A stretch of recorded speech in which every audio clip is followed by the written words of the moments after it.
भगवद गीता, दूसरा अध्याय सांख्य योग, 21वां श्लोक।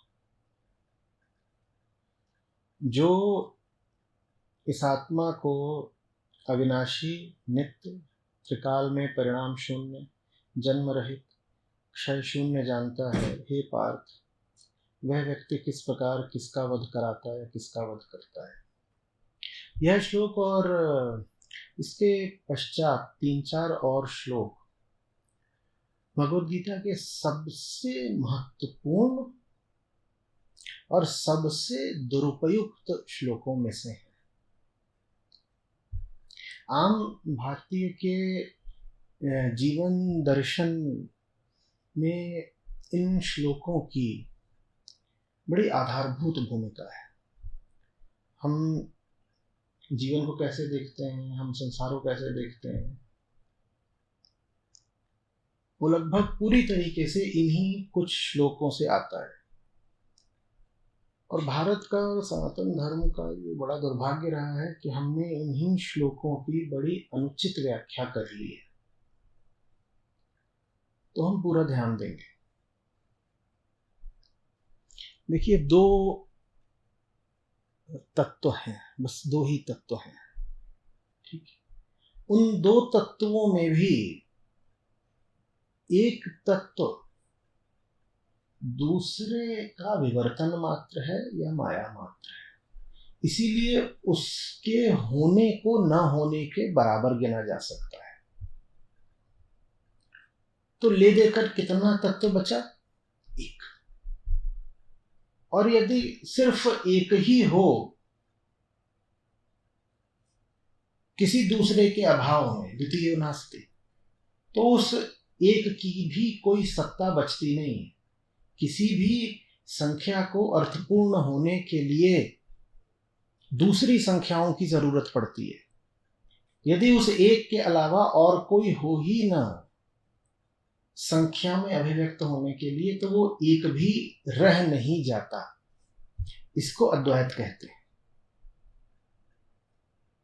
ये एक कौन है जिसकी हम बात कर रहे हैं? आत्मा, जो एकमात्र सत्य है, जिसको ब्रह्म भी कहते हैं। आत्मा, सत्य, ब्रह्म एक ही है। उसी को आप परमात्मा भी कह सकते हैं। हालांकि परमात्मा कहना बिल्कुल अनावश्यक है, आत्मा कहना पर्याप्त है। आत्मा ही अपने आप में परम है, तो परम आत्मा जैसा क्या? कुछ भी नहीं। आत्मा है और प्रकृति है। प्रकृति का ही एक तत्व है अहंकार। और साधक के लिए या जिज्ञासु के लिए वही तत्व व्यक्तिगत रुचि का होता है, क्योंकि वही हमें पीड़ा दे रहा होता है। तो हम आत्मा और प्रकृति कहने की जगह कई बार आत्मा और अहंकार भी कहेंगे, वो एक ही बात होगी। ये जो अहंकार है, ये प्रकृति का ही एक तत्व है और हमारे लिए ज्यादा रुचि का है, क्योंकि हमको पीड़ा ये बाहरी प्रकृति बाद में देती है, आंतरिक अहंकार पहले देता है। तो ये 2 तत्व हैं जिसको हम कभी कह देंगे आत्मा और प्रकृति, या आत्मा और संसार, और कभी कह देंगे आत्मा और अहंकार। ठीक है। हम इन श्लोकों में प्रवेश करने जा रहे हैं, उससे पहले हम थोड़ा सा बुनियाद खड़ी करना चाहते हैं। कृष्ण समझा रहे हैं अर्जुन को कि देखो धर्म क्या है। अब धर्म किसके लिए है? सबसे पहले तो ये वेदांत में ये बड़ा मूलभूत प्रश्न होता है, क्या? किसके लिए? किसके लिए? किसका? कौन अनुभोक्ता है? कौन बात कर रहा है? विचार किसको उठ रहा है? किससे कहा जा रहा है? फॉर हुम? तो अर्जुन को धर्म सिखाना चाहते हैं कृष्ण। कृष्ण यहां अभी किसका प्रतिनिधित्व कर रहे हैं? हमने कहा 2 हैं। उन 2 में कृष्ण किसके प्रतिनिधि? आत्मा। अर्जुन किसके प्रतिनिधि? अहंकार। तो धर्म किसके लिए होता है? अहंकार मात्र के लिए धर्म होता है। और अहंकार को धर्म सिखाना क्यों पड़ता है? क्योंकि अहंकार अकेला होता है जिसके पास चुनाव का विकल्प, चुनाव की शक्ति होती है। तो अर्जुन को धर्म सिखाना है। अहंकार धर्म के रास्ते पर चल भी सकता है और नहीं भी, वो विपरीत भी जा सकता है। अहम आत्मा की ओर बढ़े, इसी को कहते हैं धर्म। धर्म की बस यही परिभाषा है और कुछ नहीं, फंस मत जाइएगा। बाकी सब आप जो कुछ धर्म के नाम पर करते हैं वो धर्म की बड़ी बाहरी परतें हैं। रीति रिवाज, पूजा, संस्कार, ये सब धर्म की बहुत बाहरी बातें हैं और उनमें से कई बातों का तो धर्म से बिल्कुल कोई लेना देना भी नहीं है। केंद्र में धर्म का और कोई अर्थ नहीं है, नहीं हो सकता। एक ही अर्थ है, अहम का आत्मा की ओर बढ़ना। अगर अहम है तो उसके इर्द गिर्द जो मन होता है वो बेचैन होता है, कलुषित होता है, परेशान होता है। और अहम जब आत्मा की ओर बढ़ता है तो मन कैसा होता जाता है? मन शांत होता जाता है, मन शुद्ध होता जाता है, हल्कापन रहता है, चिंताएं इत्यादि नहीं रहती, एक सूक्ष्म सा आनंद रहता है, चैन से सो सकते हो, व्यर्थ के फसाद नहीं उठते दिमाग में। तो अर्जुन को धर्म सिखाना पड़ता है क्योंकि अर्जुन के पास अधर्म का भी विकल्प उपलब्ध है। ठीक है। आत्मा के बिंदु पर क्या होता है? जहां कृष्ण खड़े हैं वहां उन्हें धर्म का विचार नहीं करना पड़ता। ये वो बिंदु है जो पूर्ण मुक्ति का है, यहां तक कि धर्म से भी मुक्ति का। कृष्ण धर्म से भी मुक्त हैं। कृष्ण इतने मुक्त हैं, उन्हें हम यूं ही पूर्ण नहीं कहते, वो धर्म से भी पूर्णतया मुक्त है। वो जो करे वही धर्म है। अर्जुन को धर्म का पालन करना है और धर्म कृष्ण का पालन करता है। अर्जुन को पालन करना है धर्म का और धर्म को पालन करना है कृष्ण का। अर्जुन को कहना पड़ेगा तुम धर्म पर चलो, और धर्म क्या है ये कैसे जाना जाता है? कृष्ण को देख करके। जिस राह कृष्ण चले वही धर्म है। और हम किसी व्यक्ति की बात नहीं कर रहे, हम किसकी बात कर रहे हैं? कृष्ण किसके प्रतिनिधि हैं? आत्मा। लेकिन ये सुविधा, ये मुक्ति, ये जबरदस्त छूट उपलब्ध सिर्फ कृष्ण को है, आपको नहीं उपलब्ध है कि हम जो करें वही धर्म हो गया। हमें तो स्वयं के प्रति सावधान रहना है। हम अर्जुन जैसे हैं, हमारा ज्यादा रुझान तो रहता है अधर्म की तरफ बढ़ने में। ठीक है। कृष्ण आत्मा के प्रतिनिधि है। आत्मा क्या है? आत्मा वो तत्व है जो दूसरे से बिल्कुल अछूता है। नहीं तो दो नहीं होते ना। अगर इनमें आपस में कोई संबंध होता या एक दूसरे का ही परिणाम होता या एक दूसरे का रूप होता तो हम ये नहीं कहते ना कि दो तत्व हैं। ये दो तत्व हैं बिल्कुल अलग एक दूसरे से। ये दोनों एक दूसरे से इतने अलग हैं कि जब यहां से अहम आत्मा तक पहुंचता है तो पहुंचते पहुंचते मिट जाता है। ये दो तत्व कभी एक नहीं हो सकते। ये दो तत्व कभी एक नहीं हो सकते। इसी बात का तो हमको बड़ा डर रहता है ना। वो यहां से चलेगा, अगर आत्मा के पास पहुंच गया तो पहुंच तो जाएगा लेकिन मिट जाएगा। तो इनमें बिल्कुल बिल्कुल एक आयामगत भेद है। इनको कभी एक आयाम पर नहीं सोचना चाहिए। ऐसे नहीं कि ये एक ही तल पर तो है, ये प्रकृति है, ये आत्मा, ऐसे नहीं। प्रकृति का पूरा खेल ही मायावी है और प्रकृति में लगातार द्वैत है। दो का जोड़ा चलता रहेगा, धूप छांव चलती रहेगी। आत्मा वो अनंत है। प्रकृति में सब कुछ लघु है, क्षुद्र है, शांत है, अंत उसमें निहित है।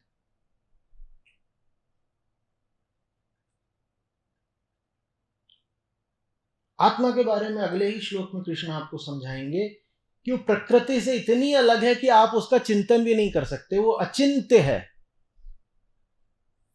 क्योंकि चिंतन भी कौन करता है? मन। चिंतन मन करता है। मन इन दोनों में किधर है? मन प्रकृति के आयाम का, और हमने कहा प्रकृति आत्मा को छू भी नहीं सकती। तो इसीलिए मन का विचार कभी आत्मा तक पहुंच ही नहीं सकता।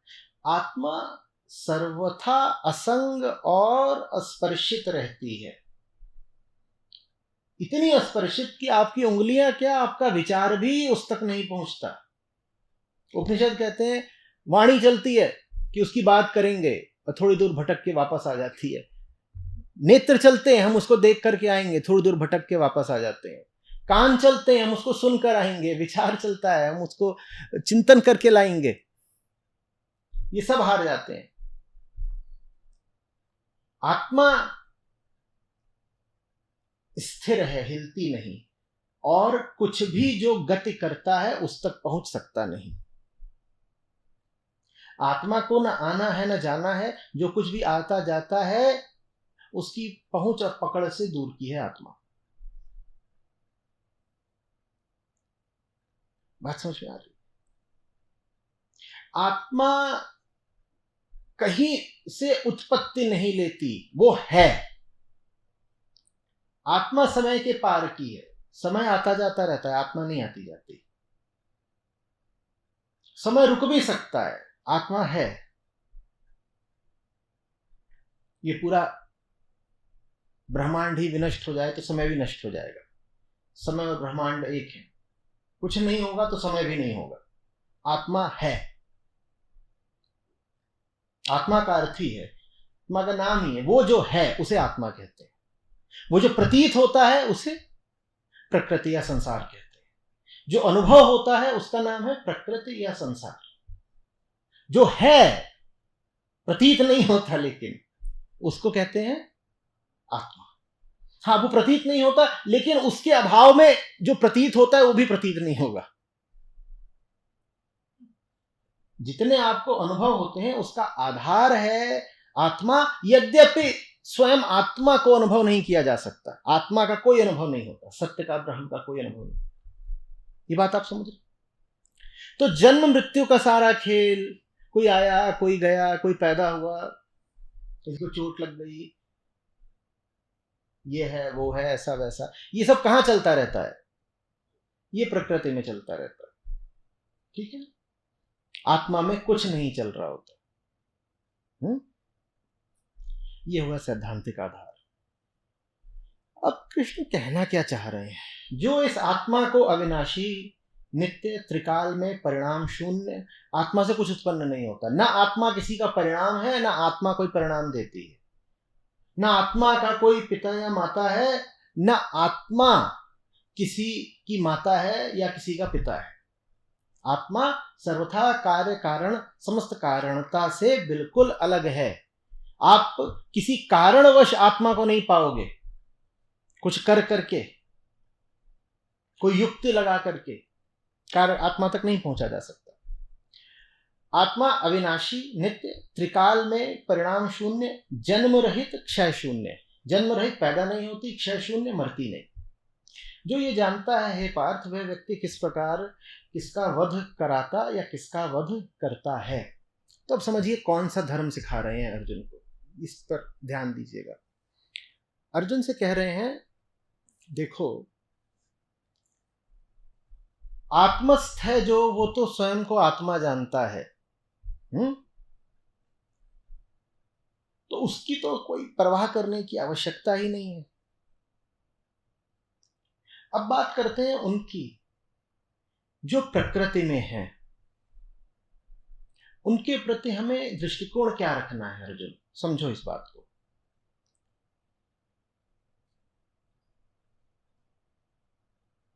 वो करो तुम जो धर्म सम्मत हो।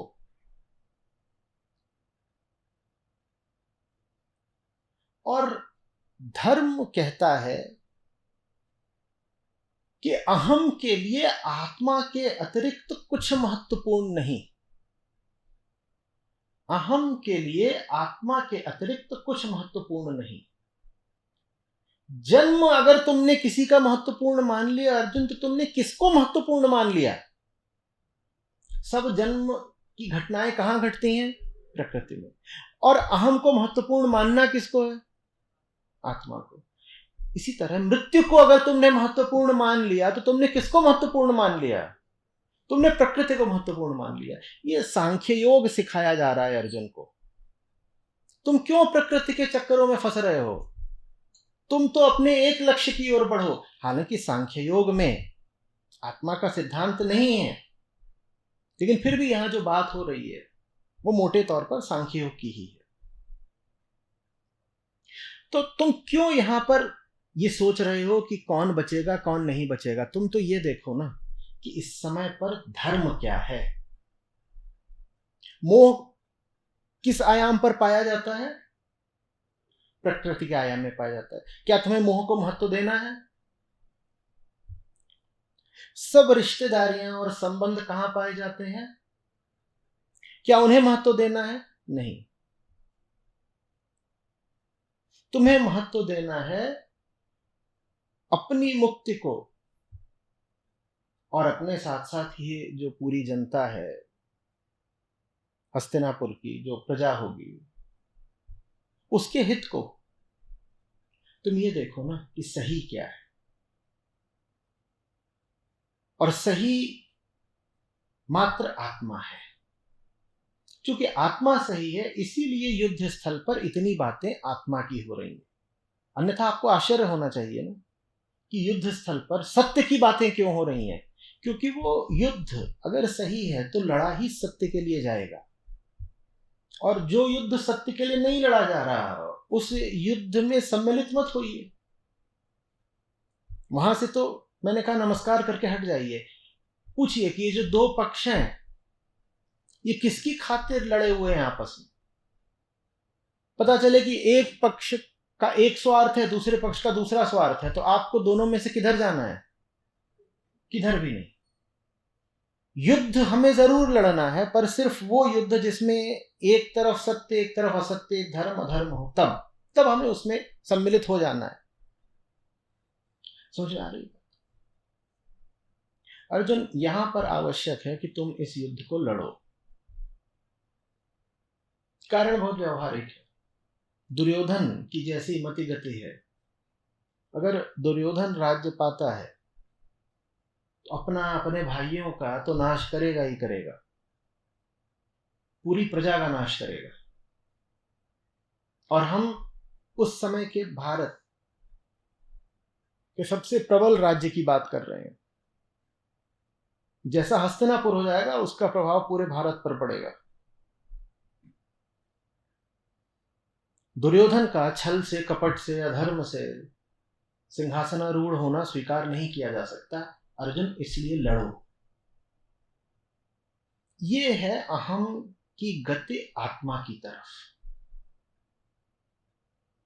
अगर प्रजा में असंतोष फैलता है, अगर लोगों के साथ अन्याय होता है, अगर राजनीतिक स्थितियां ऐसी बनती हैं कि एक राज्य सदा दूसरे से भिड़ा हुआ है, तो ये अहम के लिए अच्छा नहीं होगा। और जीवन का एक ही उद्देश्य है, आत्मा की ओर बढ़ना। दुर्योधन अगर राज्य पाता है तो आत्मा के सारे रास्ते बाधित होते हैं, जीवन का उद्देश्य ही खराब होता है। अर्जुन, तुम्हें इसलिए युद्ध करना पड़ेगा। बात समझ में आ रही है? आत्मा का उल्लेख बार बार करना इसलिए जरूरी है।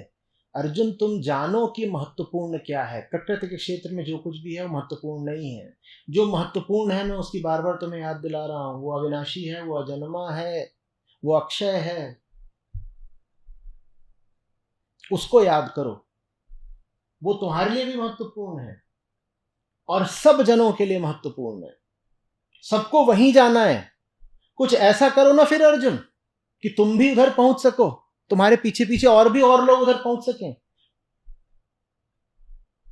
ये तर्क भी आगे देते हैं कृष्ण कि तुम जो कुछ करोगे अर्जुन, उसी का अनुगमन दूसरे लोग भी करेंगे, क्योंकि यही जगत की रीत है। अग्रणी लोग जो करते हैं उन्हीं का नेतृत्व पीछे वाले मान के वो भी वही कर डालते हैं। तुम स्वयं अगर अहम पर चोट नहीं करोगे, आत्मा की ओर नहीं बढ़ोगे, तो तुमने अपना ही नहीं दूसरों का भी बड़ा अहित कर डाला। ये तर्क है, ये कारण है जिसकी वजह से युद्ध होना चाहिए, तुम नहीं भाग सकते। यहां तक स्पष्ट हो रहा है। युद्ध बुरा है, पर युद्ध से भी ज्यादा बुरा होगा यदि दुर्योधन राजा बन गया, तो इसलिए तुम्हें युद्ध करना पड़ेगा। हम भी नहीं चाहते थे, अर्जुन साफ कहते हैं कृष्ण कि युद्ध हो, हम तो स्वयं शांति प्रस्ताव लेकर के गए थे, और दुर्योधन हमें ही बंदी बनाने आ गया। हमने यहां तक कहा था कि तुम रख लो पूरा राज्य, थोड़ी ही जमीन दे दो। 5 गांव मांगे थे, वो इतना भी नहीं दे पाया। बोलता है सुई की नोक बराबर भी जमीन नहीं दूंगा। युद्ध बुरा है, हम नहीं कह रहे हैं कि युद्धोन्मादी होना चाहिए, युद्ध निसंदेह बुरा है, पर अगर बुराई और बुराई में ही चयन करना है तो युद्ध की बुराई से ज्यादा बड़ी बुराई है दुर्योधन का राजा बन जाना। अच्छाई इसमें होती कि शांति से ही बन जाता दुर्योधन, पर शांति से तो माना नहीं ना, और किसी की स्वेच्छा पर किसी का नियंत्रण होता नहीं, सब अपनी अपनी मर्जी चलाने के लिए स्वतंत्र है। दुर्योधन की स्वेच्छा है, वो कह रहा नहीं मैं तो लड़के ही मानूंगा, तो अब लड़ना ही पड़ेगा, क्या करें। हम नहीं चाहते थे, वो चाहता है।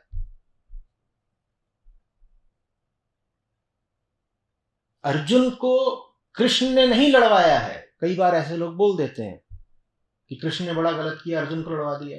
ये क्या मूर्खता की बात है। अर्जुन को तो दुर्योधन ने लड़वाया है, कृष्ण तो शांति करवाने गए थे।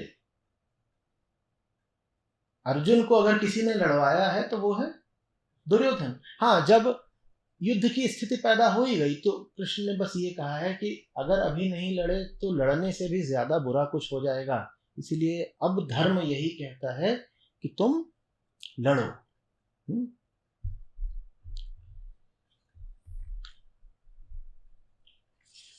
तो आत्मा का वध होता नहीं, और प्रकृति में जो कुछ है उसकी एक ही उपयोगिता है कि वो आत्मा की तरफ बढ़े। अगर आत्मा की तरफ वो नहीं बढ़ रहा तो उसका होना ना होना एक बराबर है। तुम उनके लिए शोक मत करो अर्जुन, कोई वध नहीं हो रहा। प्रकृति में जो कुछ है वो तुम्हारे लिए मूल्यहीन है। अर्जुन कौन है? अहम। अहम के लिए सिर्फ क्या है मूल्यवान? दोहराते रहिए इस बात को, अहम के लिए मूल्यवान है आत्मा मात्र। प्रकृति में जो कुछ है सब मूल्यहीन है, परंतु उसका एक स्थिति में मूल्य हो सकता है, अगर वो आपकी मदद कर दे आत्मा की ओर बढ़ने में। चाहे वो आपके रिश्ते हो, चाहे आपका ज्ञान हो, चाहे आपके रुपए पैसे हो, सब मूल्यहीन है, पर उनका एक मूल्य हो सकता है, क्या वो मुझे उधर पहुंचाने में मदद करेंगे, तब उनका मूल्य है, सिर्फ तब। अभी ये सब जो बैठे हुए हैं ये तो छोड़ दो कि ये किसी को आत्मा की तरफ पहुंचाएंगे। इन्होंने तो ऐसी स्थिति बना ली है अपनी कि कोई आत्मा की ओर जा भी रहा होगा तो उसको पकड़ के पीछे खींच लेंगे ये कौरव लोग, तो इनका कोई मूल्य बचा? आप नहीं समझ रहे। अहम है, अहम को घेरे हुए क्या है चारों तरफ? प्रकृति घेरे हुए है। इसको थोड़ा बैठाइए मन में। अहम को जाना कहां है? अहम को आत्मा की ओर जाने में संसाधन कहां से मिलते हैं? प्रकृति से। प्रकृति का बस इतना उपयोग है। अब आप समझ लीजिए कि इस दुनिया का आपकी जिंदगी में क्या महत्व होना चाहिए। अब एक एक करके बताइएगा। आपके लिए समय का क्या उपयोग होना चाहिए? आपको आत्मा की ओर ले जाए। आपके रुपए का क्या उपयोग होना चाहिए? आपकी रिश्तेदारी का क्या उपयोग होना चाहिए? आपका रुपया ही अगर आत्मा की ओर जाने में बंधन बन रहा हो तो कृष्ण आपसे क्या बोलेंगे? रुपए में आग लगा दो। वही यहां पे बोल रहे हैं, कौरवों में आग लगा दो। ये तो छोड़ दो कि ये आत्मा की ओर ले जाएंगे, ये पूरे भारत को आत्मा की ओर जाने से रोक देंगे। दुर्योधन का सलाहकार कौन बनेगा? शकुनी। ये लोगों को धर्म की ओर भेजेगा। ये जीने का तरीका सिखा रहे। कुछ है तुम्हारे जीवन में जो तुम्हें आत्मस्थ होने से रोकता है, तो उसको त्याग दो। और अगर वो त्यागा ही नहीं जा रहा, वो चिपक ही गया है तुमसे लड़ाई में, जैसे दुर्योधन चिपक गया है, तो फिर वध कर दो ना। वो तो वैसे ही मूल्यहीन था, उसका जीना न जीना एक बराबर था। आगे जाकर कृष्ण कहते हैं ये मरेंगे नहीं, ये मरे हुए हैं। जिस क्षण इन्होंने तय करा था कि ये मेरे विरुद्ध खड़े होंगे, ये मर गए। तुम क्यों ग्लानि ले रहे हो कि मैंने मारा? प्रकृति में जो कुछ भी है वो बिल्कुल त्याज्य है अगर वो आपकी सहायता नहीं कर सकता, और प्रकृति में जो कुछ भी है वो शिरोधार्य है अगर वो आपकी सहायता कर सकता है। भारत में ऐसा किया गया है। कहते हैं कि सत्य तक जाना है, सत्य तो निराकार है, निर्गुण है, पकड़ में नहीं आता, क्या पूजे भी उसको। लेकिन जो कोई इस प्रकृति के भीतर का मुझे उधर ले जाने में मदद करेगा, मैं उसको अपने सर पे रखूंगा। वहीं से फिर वो बात आती है कि गुरु गोविंद दो उखड़े काके लागों पाए। गोविंद तक जाना है, लेकिन गोविंद तक जाना तो इसी प्रकृति के संसाधनों का उपयोग करके है ना। कैसे जाऊंगा, वरना कैसे जाऊंगा बोलो? ये प्रकृति ही मेरा मस्तिष्क है, ये प्रकृति ही मेरे मेरे पांव हैं, यही मेरी आंख है, यही मेरी बुद्धि है। अहंकार क्या है? अहंकार तो एक बिंदु है, अहंकार की काया तो प्रकृति है। काया का उपयोग करे बिना वो कैसे जाएगा? पांव है, बिना पांव के कैसे जाएगा वहां पर? जो कुछ आपके पांव बनता हो उसके पांव छू लीजिए। सारी शक्ति कहां निहित है? प्रकृति में निहित है। अब यहां से आप शिव और शक्ति वाली बात भी समझ गए। शिव माने आत्मा, शक्ति माने प्रकृति। शक्ति की पूजा का अर्थ क्या होता है? कि शक्ति से ही तो संसाधन लेके, वरदान लेकर मैं शिव तक पहुंचूंगा, इसीलिए शक्ति की पूजा करते हैं। और भारत में ऐसे भी पंथ हैं जो शिव से ज्यादा शक्ति को मानते हैं। वो कहते हैं शिव का तो कुछ पता ही नहीं चलता, कौन है न जाने कहां बैठे हैं, काम तो हमारे शक्ति आती है तो हम तो शक्ति की पूजा करेंगे। बात समझ में आ रही है? पूरी चीजें खुल रही हैं। काम आ जाए पूजनीय है, लेकिन ये जो बैठे काम तो आ नहीं रहे, जो काम नहीं आ रहे, इनमें क्या जान है? प्राण तो मात्र आत्मा में है, वास्तविक प्राण, जीवन तो उधर है। ये जो जीवन के विरुद्ध हैं, तुम इन्हें जीवित क्यों मान रहे हो? जीवन सिर्फ उसका है जो कृष्णमय हो गया। जो कृष्ण के विरुद्ध है वो तो जीवन के ही विरुद्ध है ना। तुम उसे जीवित मान ही क्यों रहे हो? तो क्यों कह रहे हो कि मैं वध करूंगा? गलत हो जाएगा, तुम वध करोगे ही नहीं। ये तो चल फिर रहे हैं, इनमें प्राण नहीं है। जैसे खाल लोहार की सांस लेत बिनु प्राण, ये चल फिर रहे हैं, सांस ले रहे हैं, इनमें प्राण है थोड़े ही। जीवित किसको मानते हैं? हमारे जीवित होने का पैमाना क्या है, मानदंड क्या है? चेतना। जिसकी चेतना कृष्ण विहीन हो गई है वो जीवित कैसे है, बोल दीजिए।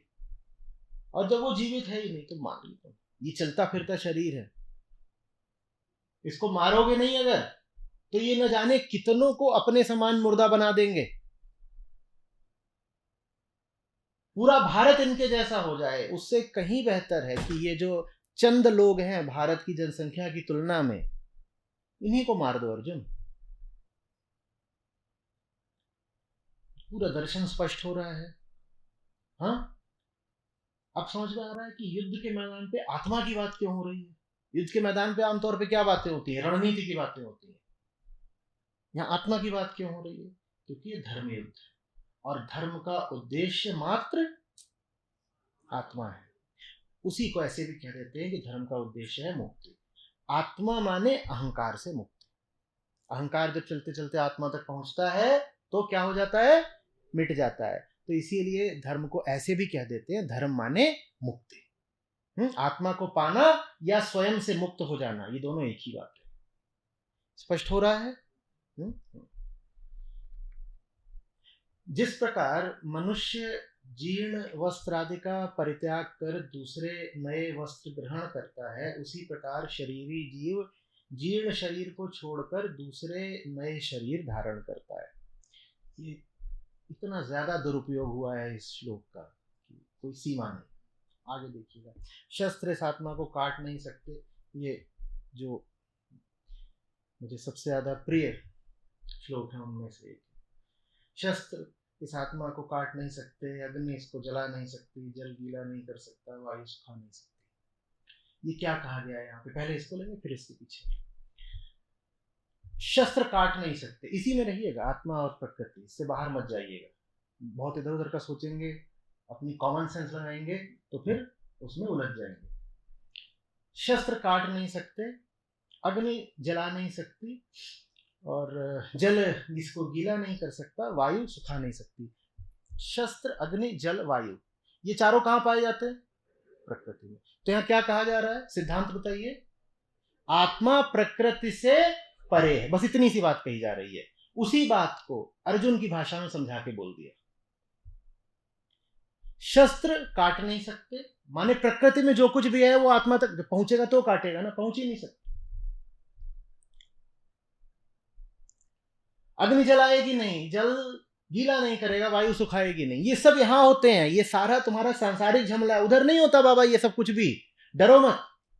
आत्मा की बात करना आवश्यक क्यों है? इसलिए क्योंकि अहम अगर प्रकृति में ही फंसा रह जाता है तो जीवन भर दुख पाता है। इसलिए आत्मा आवश्यक है। आत्मा सत्य हो ना हो, आवश्यक बहुत है। इस बात को समझिएगा।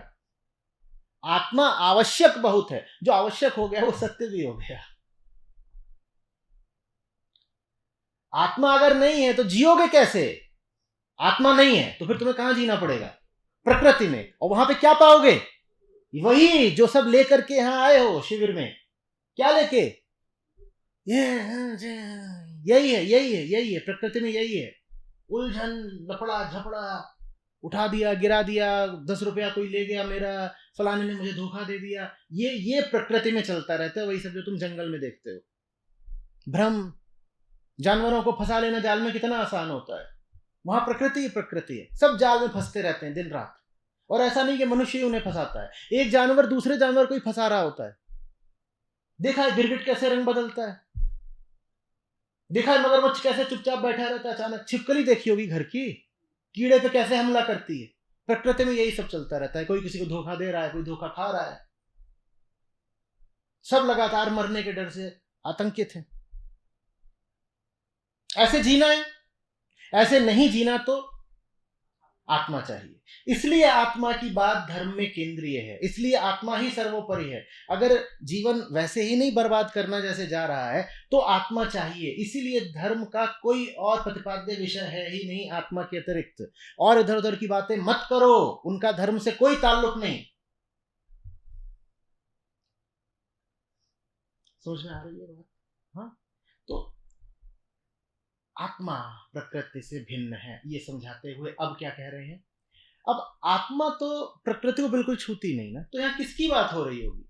श्लोक कहता है देही है एक, जिसका देह से संबंध है, वो ही है जो शरीर बदलता रहता है। ठीक उस तरह से जिस प्रकार मनुष्य पुराने जीर्ण माने फटे हुए वस्त्रों का त्याग करके नए वस्त्र पहनता है, उसी तरीके से एक देही है जो पुराने जीर्ण फटे हुए कमजोर शरीर को दूसरे नए बच्चे के शरीर में आ जाता है। ये किसकी बात हो रही है? ये सारा आवागमन कहाँ होगा? यहां होगा।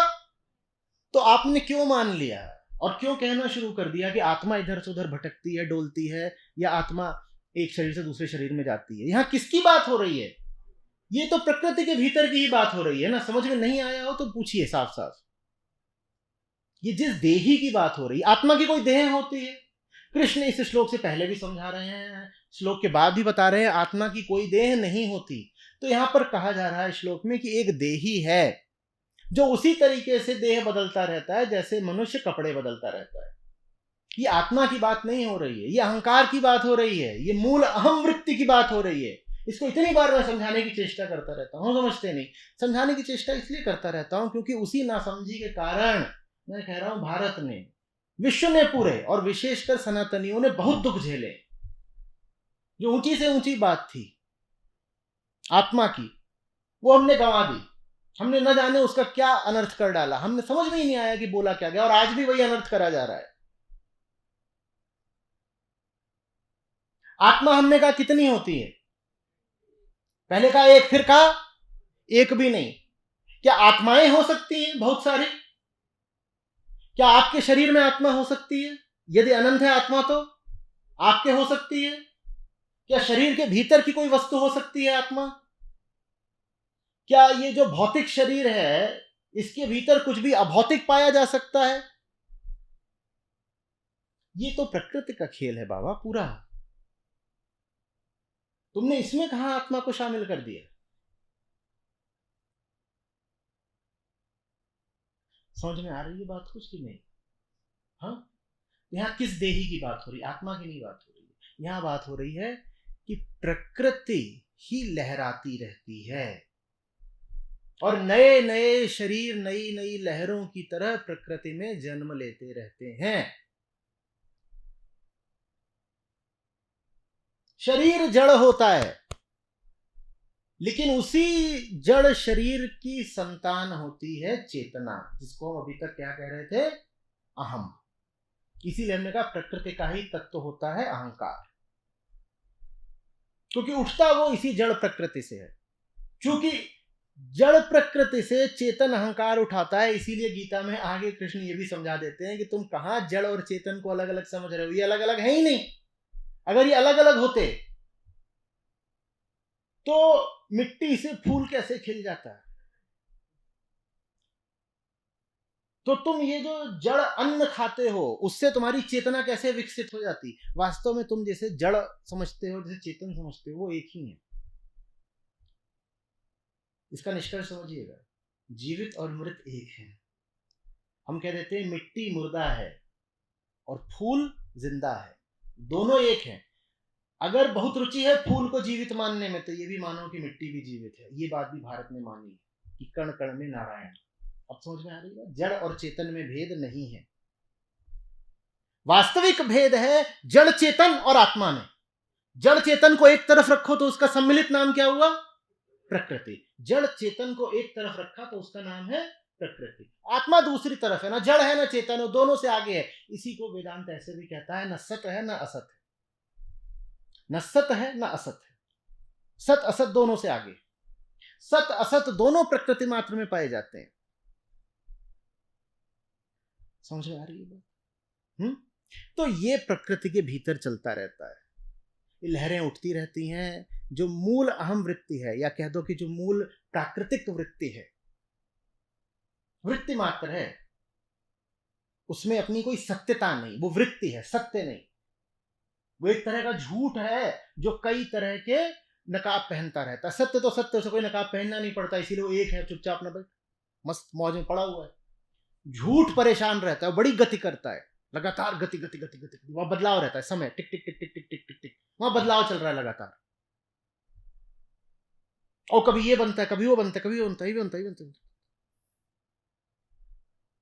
लेकिन जो झूठ है इसकी अपनी कोई हस्ती हो नहीं सकती, क्योंकि झूठ, झूठ माने तो झूठ, झूठ तो है ही नहीं।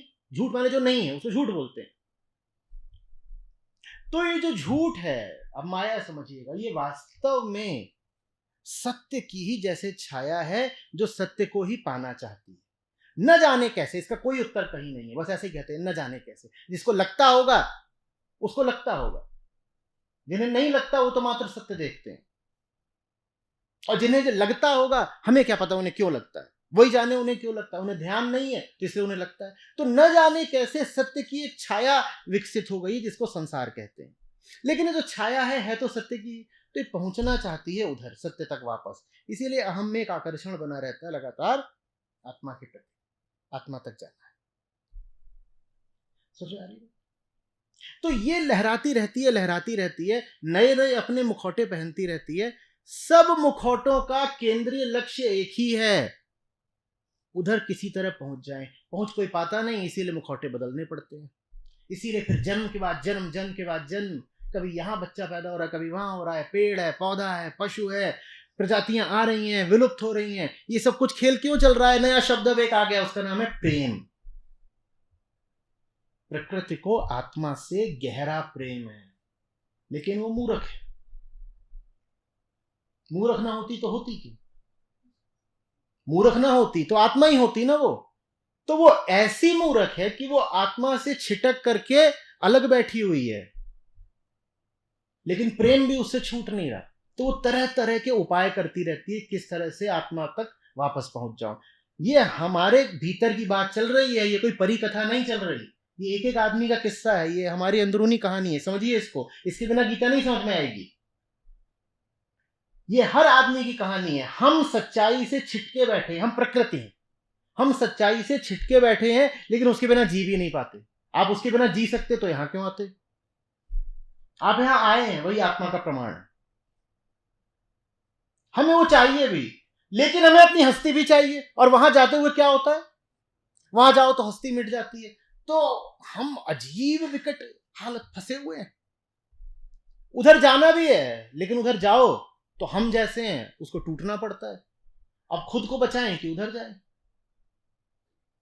शेख फरीद का है, वो कहते हैं पिया बुला रहे हैं, पर उनकी तरफ जाते हैं तो रास्ते में कीचड़ बहुत है।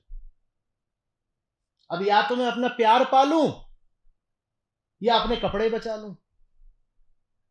प्रेम की ओर जाने में यही समस्या है, गंदे हो जाते हैं पूरे, दुनिया फिर तोहमतें भेजती है, देखो गंदा हो गया, गंदा हो गया, छी कीचड़ लग गया। समझ में आ रही है बात? तो इन्हीं दो परस्पर विरोधी सरोकारों के बीच ये संसार लटकता रहता है, झूलता रहता है। एक क्या, इधर जाना है, बड़ा आकर्षण है, बड़ा प्रेम है, नियति तो यही है। दूसरा क्या, खुद को भी बचाना है, उसको भी पाना है और खुद को भी बचाना है। ये करके प्रकृति का पूरा तामझाम चलता रहता है। ये बात तो यहाँ जो बात हो रही है, जिस प्रकार मनुष्य जीर्ण वस्त्रों को त्याग करके बदलता रहता है, उसी प्रकार ये देही पुराने शरीरों को छोड़ करके नए शरीर धारण करता रहता है। इसमें आत्मा को मत जोड़ दीजिएगा, आत्मा का इससे कोई संबंध नहीं है। कौन है जो नए नए शरीर ले रहा है? मूल अहम वृत्ति है जो नए नए शरीर ले रही है। आत्मा यहाँ है, साक्षी है, आत्मा मुस्कुराती है बस, और एक आत्मा है। वास्तव में उसे देखने और मुस्कुराने से भी कोई मतलब नहीं। जहां आत्मा है, आत्मा की दृष्टि से प्रकृति कोई अस्तित्व ही नहीं है। प्रकृति अस्तित्ववान प्रतीत भी किसको होती है? जो प्रकृति के भीतर है। जो प्रकृति के भीतर बैठे उन्हें ही लगता है कि प्रकृति है। जो उधर पहुंच गया उसको कुछ भी दिखना ही बंद हो जाता है, उसको लगता ही नहीं कि है, कुछ नहीं।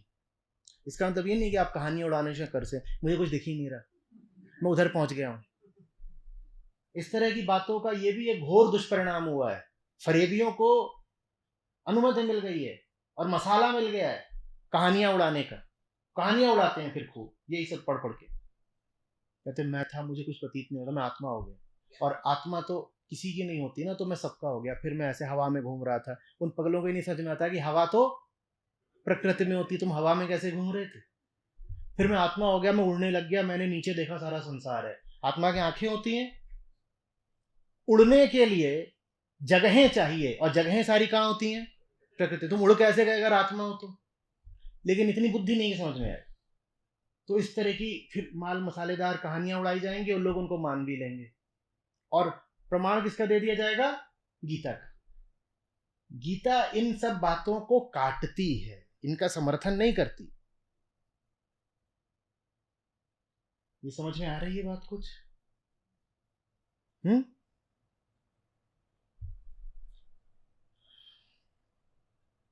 कैसे पहुंचे आत्मा तक? कुछ ऐसा होना चाहिए अपने पास भी, शस्त्र जिसे काट नहीं सकते, आग जिसे जला नहीं सकते।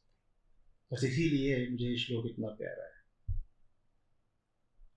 जब चोट लगे तो भीतर ही गूंज उठे, नैनम चिलंति शस्त्राणि नैनम धत्ते पावक। और अगर आपके पास वो नहीं है तो आपको आत्मा से प्यार नहीं है, फिर आप बस पूरी तरह से प्रकृति का कचड़ा मात्र हो। प्रकृति तो कचड़ा ही होती है ना। आप जो कुछ खाते हो वो कीचड़ से ही तो उठता है। कहां से उठा है? हम खुद कहां से उठे? माँ के गर्भ में क्या होता है कीचड़ के अलावा? सम्मान वगैरह की बातें एक तरफ रखो थोड़ी देर को, भावनात्मक बातें भी एक तरफ रखो। हम सबका शरीर कहां से आया है? शरीर पिता के कीचड़ और माता के कीचड़ के मिलने से आया है। रज बोलते हैं उसको भाषा में। रज माने मालूम है क्या होता है? धूल। पिता की धूल, माँ की धूल जब मिलते हैं तो हम खड़े हो जाते हैं। अगर आत्मा नहीं है तो धूल के अलावा क्या है जीवन?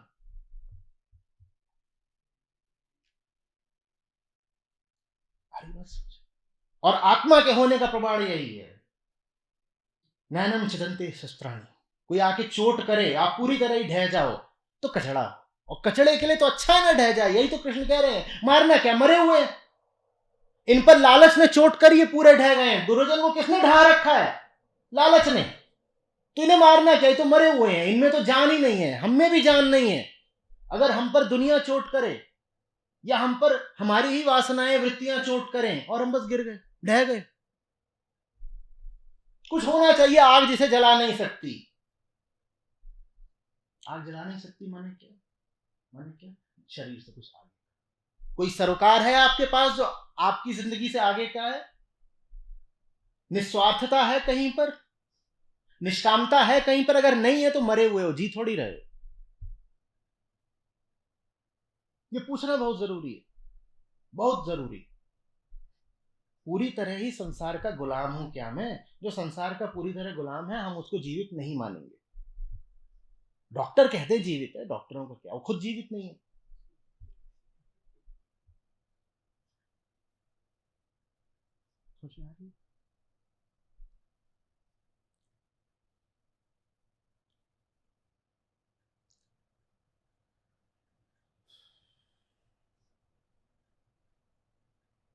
मुझे बहुत क्षोभ होता है जब जो ग्रंथ ऊंचे से ऊंचा ज्ञान देने के लिए है, उसी का दुरुपयोग किया जाता है घोर अंधविश्वासों को प्रोत्साहित करने के लिए।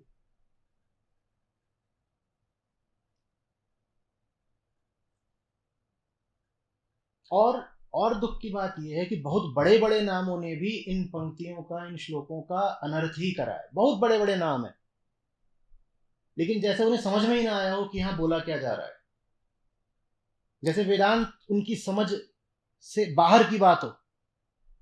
साधारण बुद्धि लगा करके इन ऊंचे श्लोकों का अर्थ कर दिया है, और लोग उनके पीछे पीछे चलकर न जाने कौन सा अर्थ अभी भी पकड़े बैठे हैं।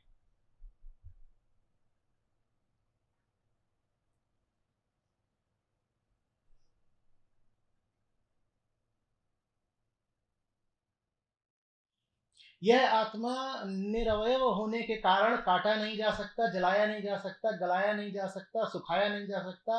यह नित्य, सर्वव्यापी, स्थिर, निश्चल और सनातन है। सनातनी कहना है अपने आप को अगर, तो आत्मस्थ हो जाओ। आत्मा ही तो सनातन है। करवा चौथ थोड़े ही सनातन। कृष्ण बता रहे हैं क्या सनातन है? आत्मा सनातन है। ये जो हजार तरह के देवी देवता बना लिए हैं, थोड़े ही सनातन है। ये जो इतने रीति रिवाज बना लिए हैं और हर गांव में बदलती हुई मान्यताएं बना ली हैं, इस गांव का फलाना देवता, वहां का फलाना देवता, पहाड़ों का एक देवता, जमीन का एक देवता, मछुआरों का एक, ये वो, ये थोड़ी सनातन है।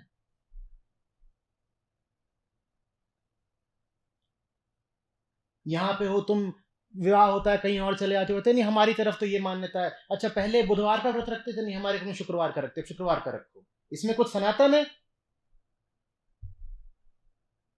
नहीं, हमारे यहाँ कहते हैं 4 चूड़ियां पहननी चाहिए। अच्छा, हमारी तरफ तो 6 पहनते थे। इसका नाम धर्म है? ये धर्म है? धर्म की क्या परिभाषा है? आत्मा की ओर जाना धर्म है। किस दिन व्रत रख रहे हो, कितनी चूड़ियां पहन रहे हो, किस पेड़ के चक्कर काट रहे हो, इसमें धर्म नहीं है। हाँ, इतना जरूर है कि बहुत सारी प्रथाएं, सभी नहीं, बहुत सारी प्रथाएं पूरी तरह व्यर्थ। बहुत सारी प्रथाओं में निहित कुछ गूढ़ अर्थ भी हैं, अगर उन्हें समझा जा सके। अगर समझ करके उन प्रथाओं का पालन करो तो कुछ लाभ हो सकता है। पर पहली बात, अधिकांश प्रथाएं, या कम से कम बहुत सारी प्रथाएं कोई अर्थ रखती नहीं, उन्हें तुरंत त्याग देना चाहिए, जिसमें जाति प्रथा भी शामिल है। और दूसरी बात, जो प्रथाएं कुछ अर्थ रखती भी हैं, अगर तुम उनका अनुकरण कर रहे हो बिना समझे उनको, तो भोंदू ही हो, उससे आत्मलाभ नहीं होने वाला।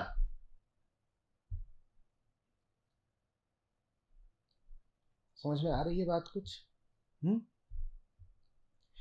निरवयव, अवयव माने क्या होता है?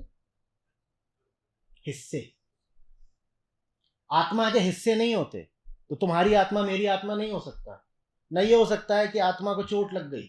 यहां तो कह रहे हैं नैनम छिदन्ति शस्त्राणि, यहां लोग बोलते हैं तेरी बातों से मेरी आत्मा को बड़ी चोट लगती है, थप्पड़ पड़ना चाहिए इतने ही बोलने पर। बोले अब लगेगी चोट, पहले नहीं लगी थी। आत्मा को तो चोट लगी नहीं सकती, चोट इसको बोलते हैं जो भी गाल पर लगी। समझ में आ रही बात? आत्मा को नहीं काटा, आत्मा को कुछ नहीं हो सकता। आत्मा का नाम बहुत रुक के लिया करो, कम लिया करो, और जब लो तो बड़ी सतर्कता और सम्मान से। भगवान भगवान करते हो, भगवान से बहुत ऊपर की चीज है आत्मा, वो कोई चीज ही नहीं, इसलिए बहुत ऊपर की चीज है। सनातनी होने का अर्थ भगवान का पुजारी होना नहीं है, सनातनी होने का अर्थ है आत्मज्ञानी होना। भगवान को मानने वाला सनातनी नहीं हो गया, आत्मज्ञानी जो है वो सनातनी है।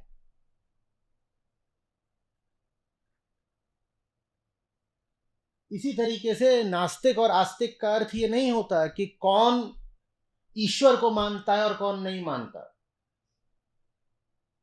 जो आत्मा को बोले अस्ति है वो आस्तिक है, और जो इधर उधर की सारी बातों को हाँ बोल रहा है और आत्मा उसको समझ में नहीं आती, वो घोर नास्तिक है। भले ही वो दिन में 10 बार मंदिर जाता हो, मंदिर जाने से आस्तिक नहीं हो जाते आप।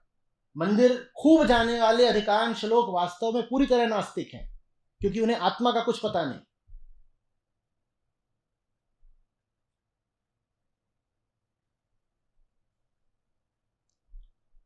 दो तरह के लोग होते हैं धर्म की दुनिया में, एक जो गॉड को या भगवान को मानते हैं, और दूसरे जो आत्मा की तरफ बढ़ते हैं। कहने की जरूरत नहीं इनमें से नास्तिक कौन है, और ये दो बहुत अलग अलग तरह के लोग हैं।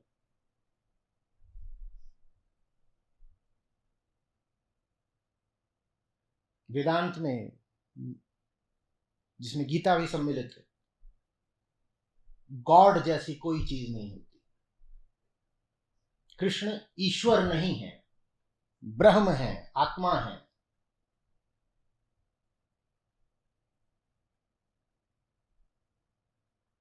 आप कहते हो भगवान वो जो दुनिया को चलाता है, ये पूरी दुनिया ही किस में आती है? प्रकृति में। और हम कह रहे हैं पूरी दुनिया ही क्या है? मिथ्या। तो मिथ्या को चलाने वाला भी कौन हुआ? मिथ्या। प्रकृति स्वनिर्धारित नियमों पर चलती है, और उन नियमों को भी देखने वाले कौन है? जो प्रकृति के भीतर ही हैं। तो आप ये भी नहीं कह सकते कि प्रकृति के कुछ नियम है तो बनाए किसने? प्रकृति कुछ नियम है, ये बात भी किसको प्रतीत हो रही है? आपको। और आप कौन हो? प्रकृति से बाहर के हो, आप भी तो प्रकृति के अंदर के ही हो।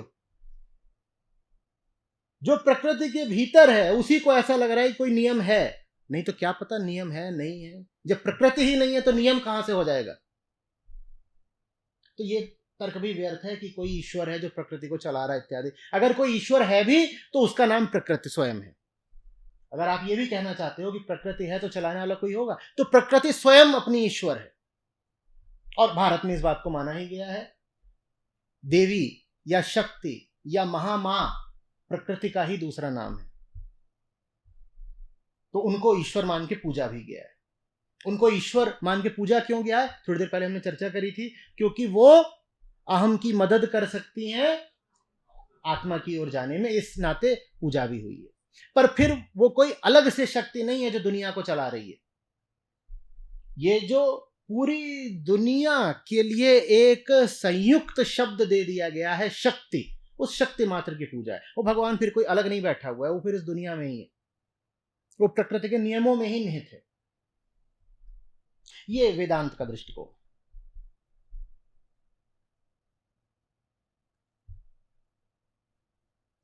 समझ में आ रही है बात कुछ?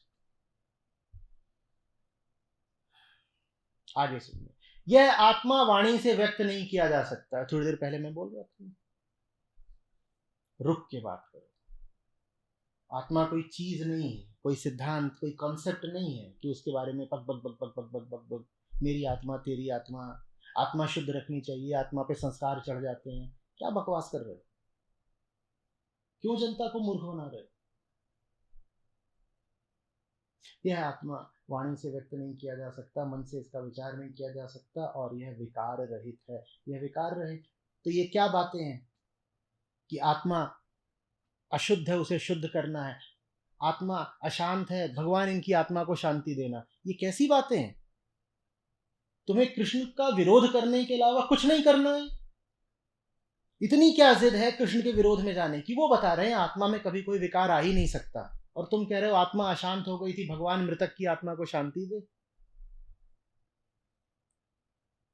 मृतक का आत्मा से क्या संबंध है? ये कैसी बात है आत्मा को शांति दे? अशांत तो जीवन भर मन रहता है और मन हो गया राख।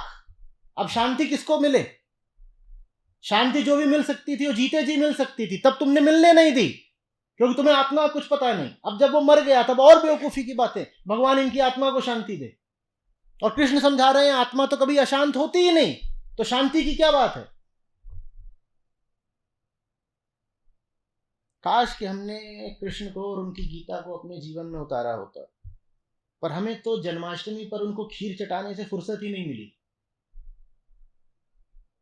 कृष्ण का मतलब क्या है? कान्हा और उनकी बाल क्रीड़ा। गीता के कृष्ण जो वास्तविक हैं उनसे हमें कोई प्रयोजन नहीं रहा।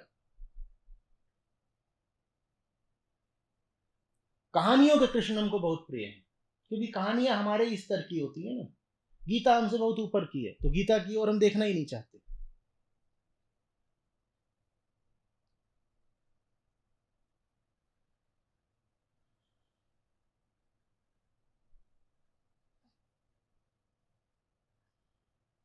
अतः अर्जुन शोक मत करो, शोक मत करो।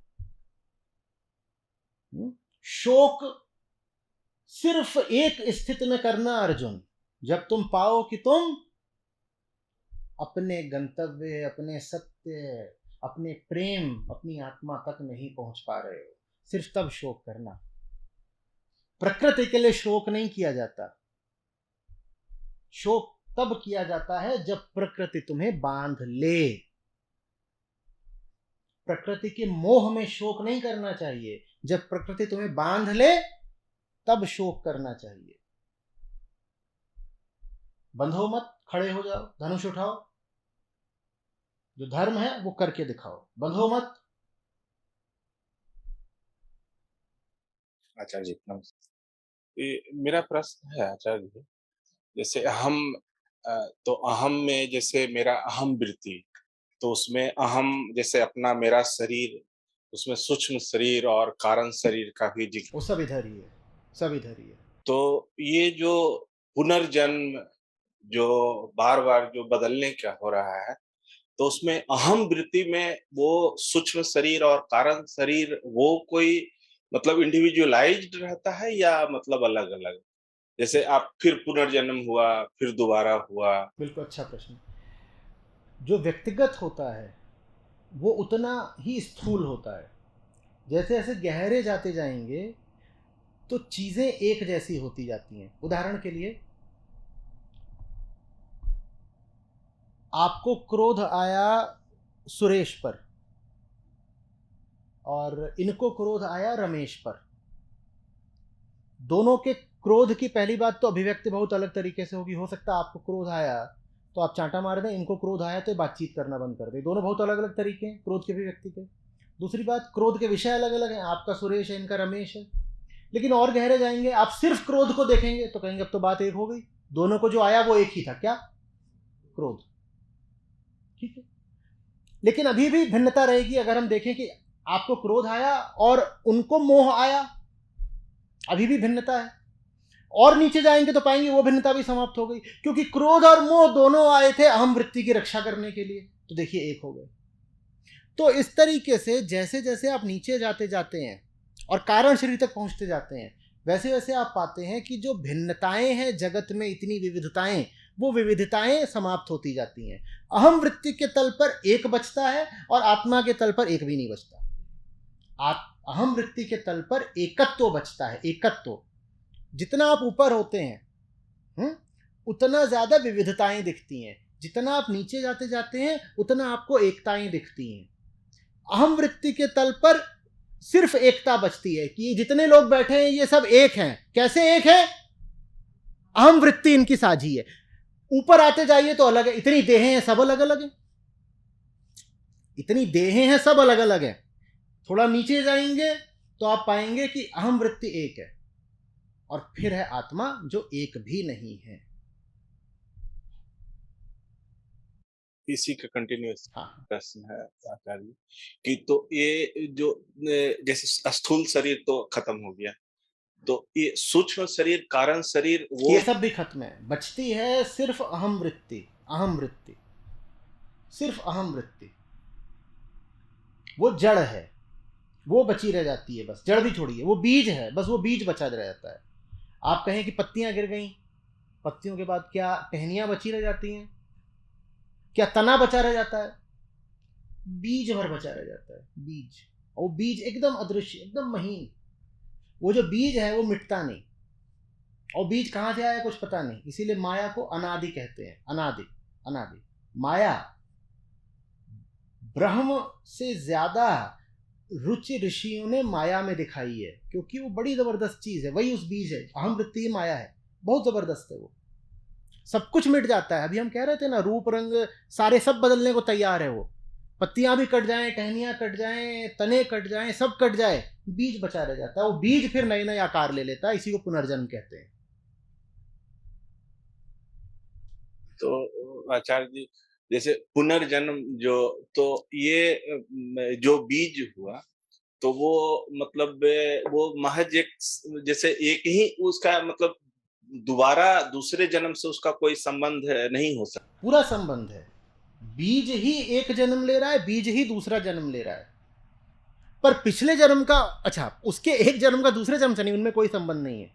उनमें कोई संबंध नहीं है कि श्याम को याद आ गया कि पिछले जन्म में मैं राम था। ना ना ना, ये भी भारत में एक अच्छा व्यवसाय रहा है, एकदम उद्योग रहा है। बीच बीच में ऐसे खूब निकल के आते हैं, मुझे ही याद आता है मेरा पिछला जन्म। सबको अपने अपने पिछले जन्म याद आते रहते हैं। ये बड़ा बढ़िया व्यवसाय चलता है। तो मतलब मुक्ति का जो भी साधन या उपाय मतलब एक ही जन्म में संभव, ऐसा नहीं है कि उसका कंटिन्यूएशन नहीं है? आप और क्या कर सकते हो, आप बताओ ना। हाँ, काल करे सो आज कर। काहे के लिए बात भविष्य पे टालते हो? अगला जन्म तो छोड़ दो, मैं तो कह रहा हूँ कल पे भी क्यों टाल रहे हैं?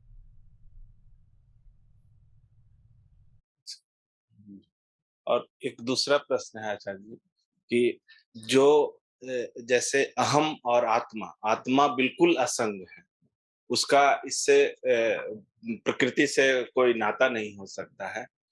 तो जो अहम को आत्मा से मिलन होगा, तो वो अंत समय तक अहम तो कुछ रह ही जाएगा ना, जैसे उसी अहम को वो जितना भी प्रयास करेगा तो अहम से ही प्रयास।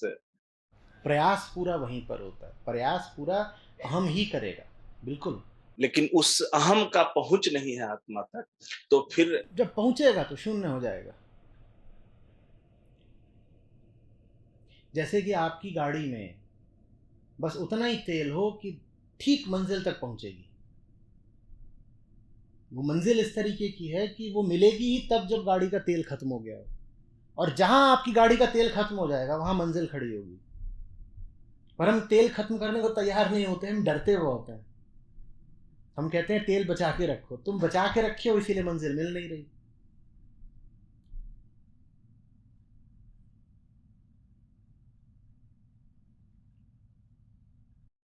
इसी का एक कंटिन्यूएशन, जैसे आपका चेतना के तल पे आप एक का वीडियो एक हम सुने थे आचार्य, तो उससे ऐसा आभास हुआ कि अहम का कितना भी प्रयास हो, वो आत्मा तक पहुंच नहीं सकता है। वो अहम की अपना उसका इतनी अपना अपना उसका इतना शक्ति नहीं है कि वहां तक पहुंच जाए। उसके लिए किसी आत्मस्थ का मतलब उनके चेतना के द्वारा ही, या मतलब उनके द्वारा ही ये संभव है कि वो आत्मा तक पहुंचे, अपने प्रयास से संभव नहीं। इसका अर्थ ये है कि अहम जैसा है वैसा रहते हुए वो कितना भी प्रयास करेगा तो वो बहुत आगे नहीं बढ़ पाएगा। जब मैं कहता हूँ अपने प्रयास से नहीं पहुंच सकते, तो मैं आपकी बात कर रहा हूँ ना।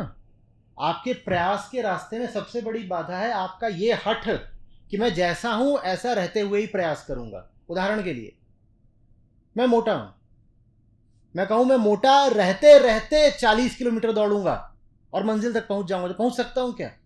या तो मैं मंजिल तक पहुंचूंगा या जैसा हूं वैसा रहूंगा, दोनों एक साथ नहीं हो सकते। अगर मंजिल तक पहुंचना है तो मुझे बदलना पड़ेगा। अहंकार कहता है मंजिल भी चाहिए, बदलना भी नहीं है, ये नहीं हो पाता। मंजिल जितनी निकट आती है अहंकार पाता है वो उतना गलता जा रहा है, उतना गलता जा रहा है, गलता जा रहा है, और ठीक मंजिल पर एकदम बचता ही नहीं वो, वरना मंजिल मिलेगी नहीं। वो अपना प्रयास से संभव हो सकता है या कि आप अभी जैसे हैं, आप प्रयास जब करते हैं तो आप बदल जाते हैं। तो अब जो अगला जो जो इकाई है, जो अगला शख्स है, वो जो प्रयास कर रहा होता है वो उसका होता है ना, आपका थोड़ी होता है। तो आपका प्रयास आपको इतना ही ले जा सकता है, अगला प्रयास किसका होगा? दूसरे? दूसरे का। आपके मन में दुविधा इसलिए उठ रही हो कि आप कह रहे हैं पर मैं तो वही हूं ना जो आज था, जो कल था। नहीं, आपकी देह वही है, आप भीतर से पूरी तरह बदल गए। चूंकि हम देहाभिमान में रहते हैं इसीलिए हमें नहीं समझ में आता कि हम लगातार बदल रहे हैं। अहंकार अपने प्रयास से नहीं पहुंच सकता, माने अहंकार जैसा अभी है ऐसा रहते हुए नहीं पहुंच सकता। और ये बात हर दिन पर लागू होती है। आप आ जाएंगे तो मैं कहूँगा आप जैसे अभी हैं ना, आप ऐसे रहते तो वहाँ नहीं पहुंच सकते। चाहिए मेहनत करिए, आप मेहनत करके आएंगे मेरे पास, मैं आपको फिर क्या बोलूँगा? अब आप बदल चुके हैं, लेकिन इस बदले हुए व्यक्ति से भी मैं यही बोलूंगा कि आप जैसे अभी हैं ऐसे रहते हुए भी नहीं पहुंच सकते। जाइए, फिर आप आएंगे, मैं कहूँगा अब आप बदल चुके हैं, ये तीसरा व्यक्ति है।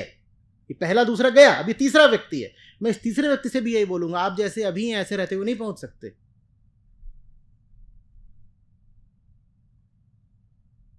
इसी का कंटिन्यूएशन में है आचार्य जी।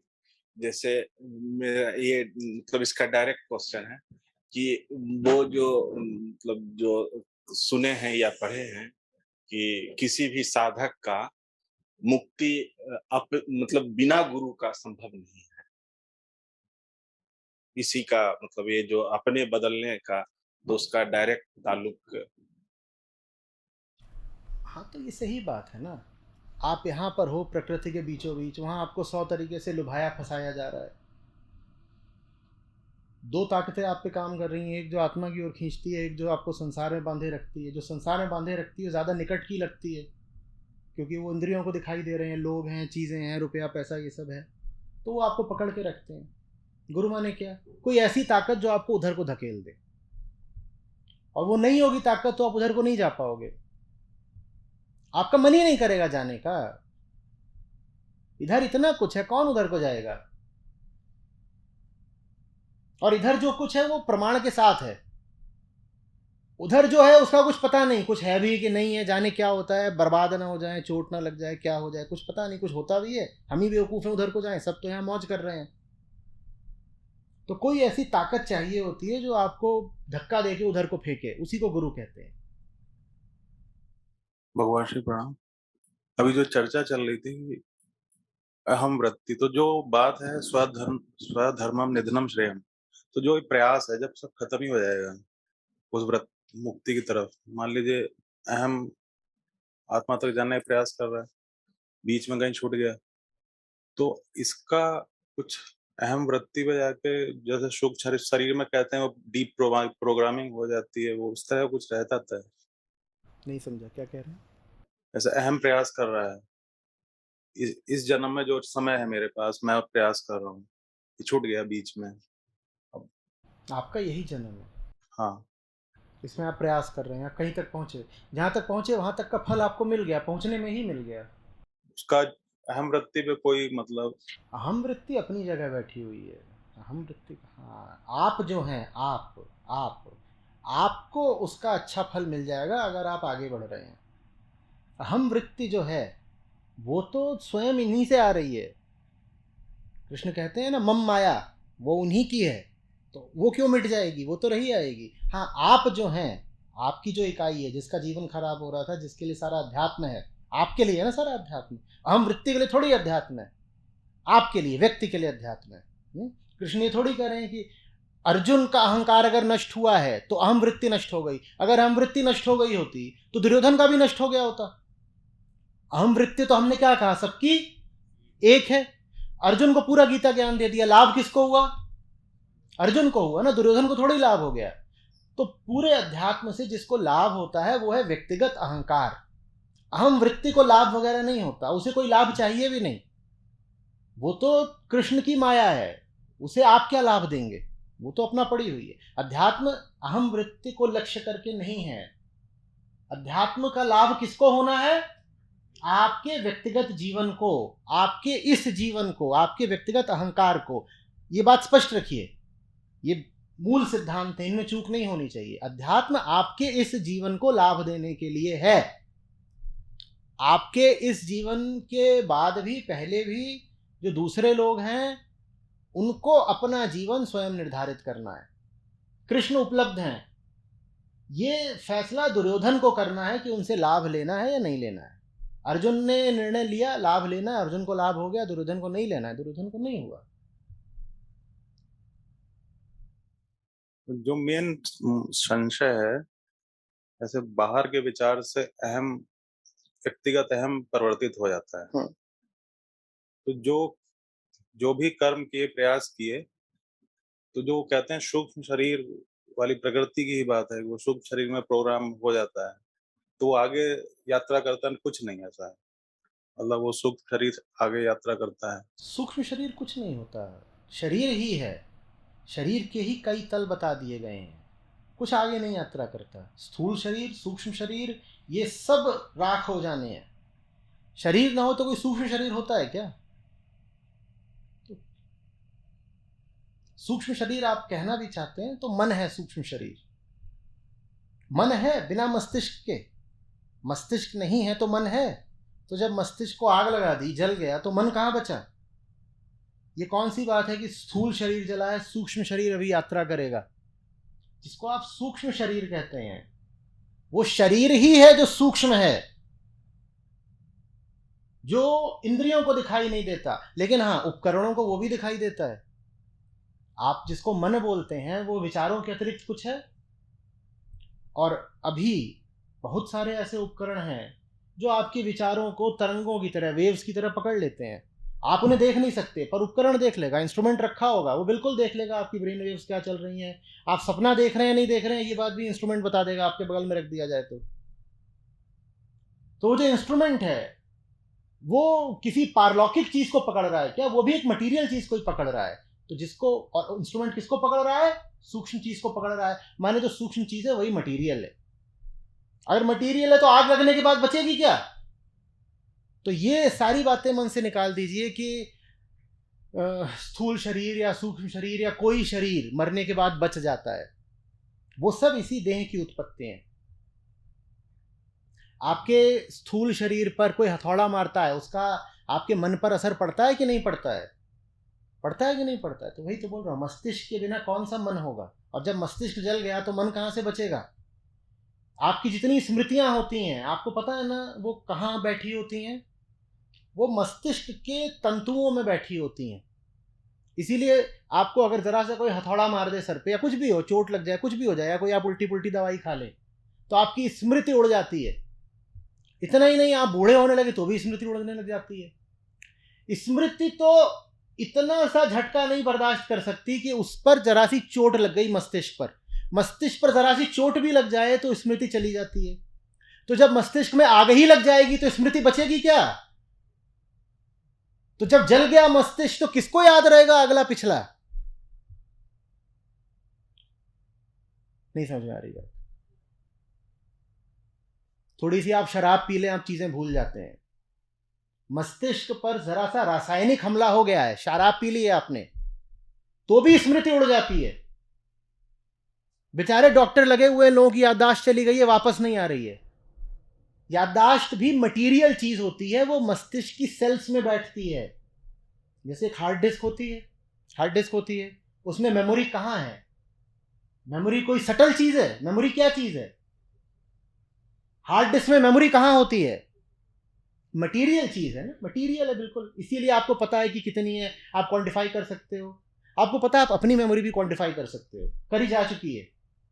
ह्यूमन ब्रेन कितनी मेमोरी रख सकता है उसका भी क्वांटिफिकेशन है, हार्ड डिस्क की तरह। हार्ड डिस्क में आग लगा दो, बताओ मेमोरी कहां गई? हार्ड डिस्क में आग लगा दो, मेमोरी में जो कुछ था वो कहां गया? तो आपकी हार्ड डिस्क में जब आग लग जाएगी तो मेमोरी कहां से बचेगी बाबा? दोनों का प्रोसेस बिल्कुल एक है। उसमें भी मटेरियल में मेमोरी स्टोर होती है और आपके मस्तिष्क में भी मटेरियल में ही मेमोरी स्टोर होती है। दोनों बिल्कुल एक हैं। तो मरने के बाद मेमोरी बची रहने का क्या सवाल है? ये तक तय है कि मस्तिष्क के किस हिस्से में किस तरह की मेमोरी स्टोर होती है, ये तक तय है। इसीलिए कई लोग जिनकी मेमोरी जाती है उनकी बस कुछ खास तरह की मेमोरीज जाती हैं, बाकी याद रह जाती हैं, क्योंकि उनके मस्तिष्क के एक खास हिस्से में चोट लगी होती है। मस्तिष्क भी हार्ड डिस्क की तरह ऑपरेट करता है, तो मेमोरी बची रह जाएगी और ये सब है बेकार की बात।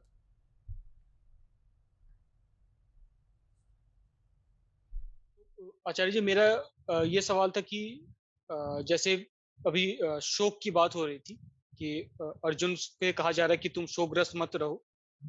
तो अगर कोई व्यक्ति प्रकृति से मोहित है, तो उस वक़्त तो उसे ये याद नहीं होगा कि मुझे आत्मा की तरफ बढ़ना है, क्योंकि वो तो प्रकृति से अभी पूरा घिरा हुआ है और उसी में लिप्त है। तो उस पल में उसको कैसे याद आए कि अ, ये प्रकृति से परे भी कुछ है?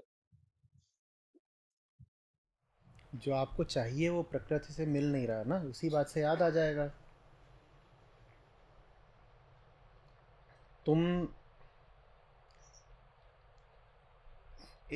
तुम्हें दर्द हो रहा है, ठीक है, हाथ में, और तुम एक बहुत बड़े मेगा स्टोर में हो, बहुत बड़ा, मेगा मार्ट है बिल्कुल, वहाँ सब कुछ है, और जो कुछ है तुम्हें मोहित कर रहा है, खूब मोहित कर रहा है। अब बताओ तुम्हें कैसे याद आएगा कि तुम्हें डॉक्टर के पास जाना है? मैं तुमसे पूछ रहा हूँ। वो दर्द याद आएगा। यही जवाब है। जो कुछ भी तुम्हें मोहित कर रहा है उससे दर्द चला गया क्या? तो बस याद आ जाएगा। लेकिन जो मोहित करता है उससे दर्द तो नहीं गया, या शायद दर्द बढ़ भी गया, लेकिन वो साथ-साथ बेहोशी भी डाल दिया। तो बेहोशी भी बढ़ा और दर्द भी बढ़ा। तो फिर दर्द पता ही नहीं चला। बेहोश भी और ज़्यादा होने के लिए थोड़ा होश चाहिए। मान लो बेहोश हो रहे हो, शराब पी रहे हो, बोतल खत्म हो गई, अगली बोतल मंगाने के लिए भी थोड़ा होश चाहिए ना। हाँ।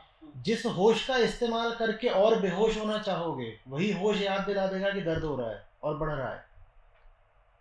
अगर इतने होश में हो कि एक बोतल और मंगाओगे, तो इतने होश में भी हो अभी कि दर्द का अनुभव कर पाओगे, और जब दर्द का अनुभव होगा तो अपने आप नशा गिरेगा, कहोगे ये पी पी करके तो दर्द मिट नहीं रहा, कुछ और करना पड़ेगा।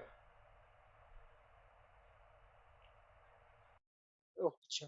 अच्छा, आपने अभी थोड़ी देर पहले बताया कि ये जो संसार है, ये प्रकृति है, ये आत्मा का विवर्तन है। तो ये विवर्तन हुआ कैसे? नहीं हुआ। जिनको लग रहा है हुआ, बस उन्हीं के लिए हुआ। हुआ कैसे? तो ऐसे पूछ रहे हो जैसे विवर्तन सचमुच हुआ। हुआ थोड़ी है, तुम्हें लग रहा है कि हुआ है।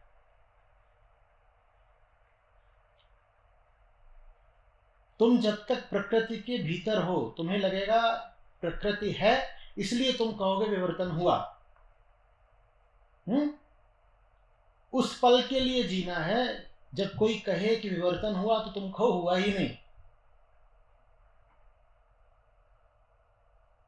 सत्य मात्र है कौन सी प्रकृति?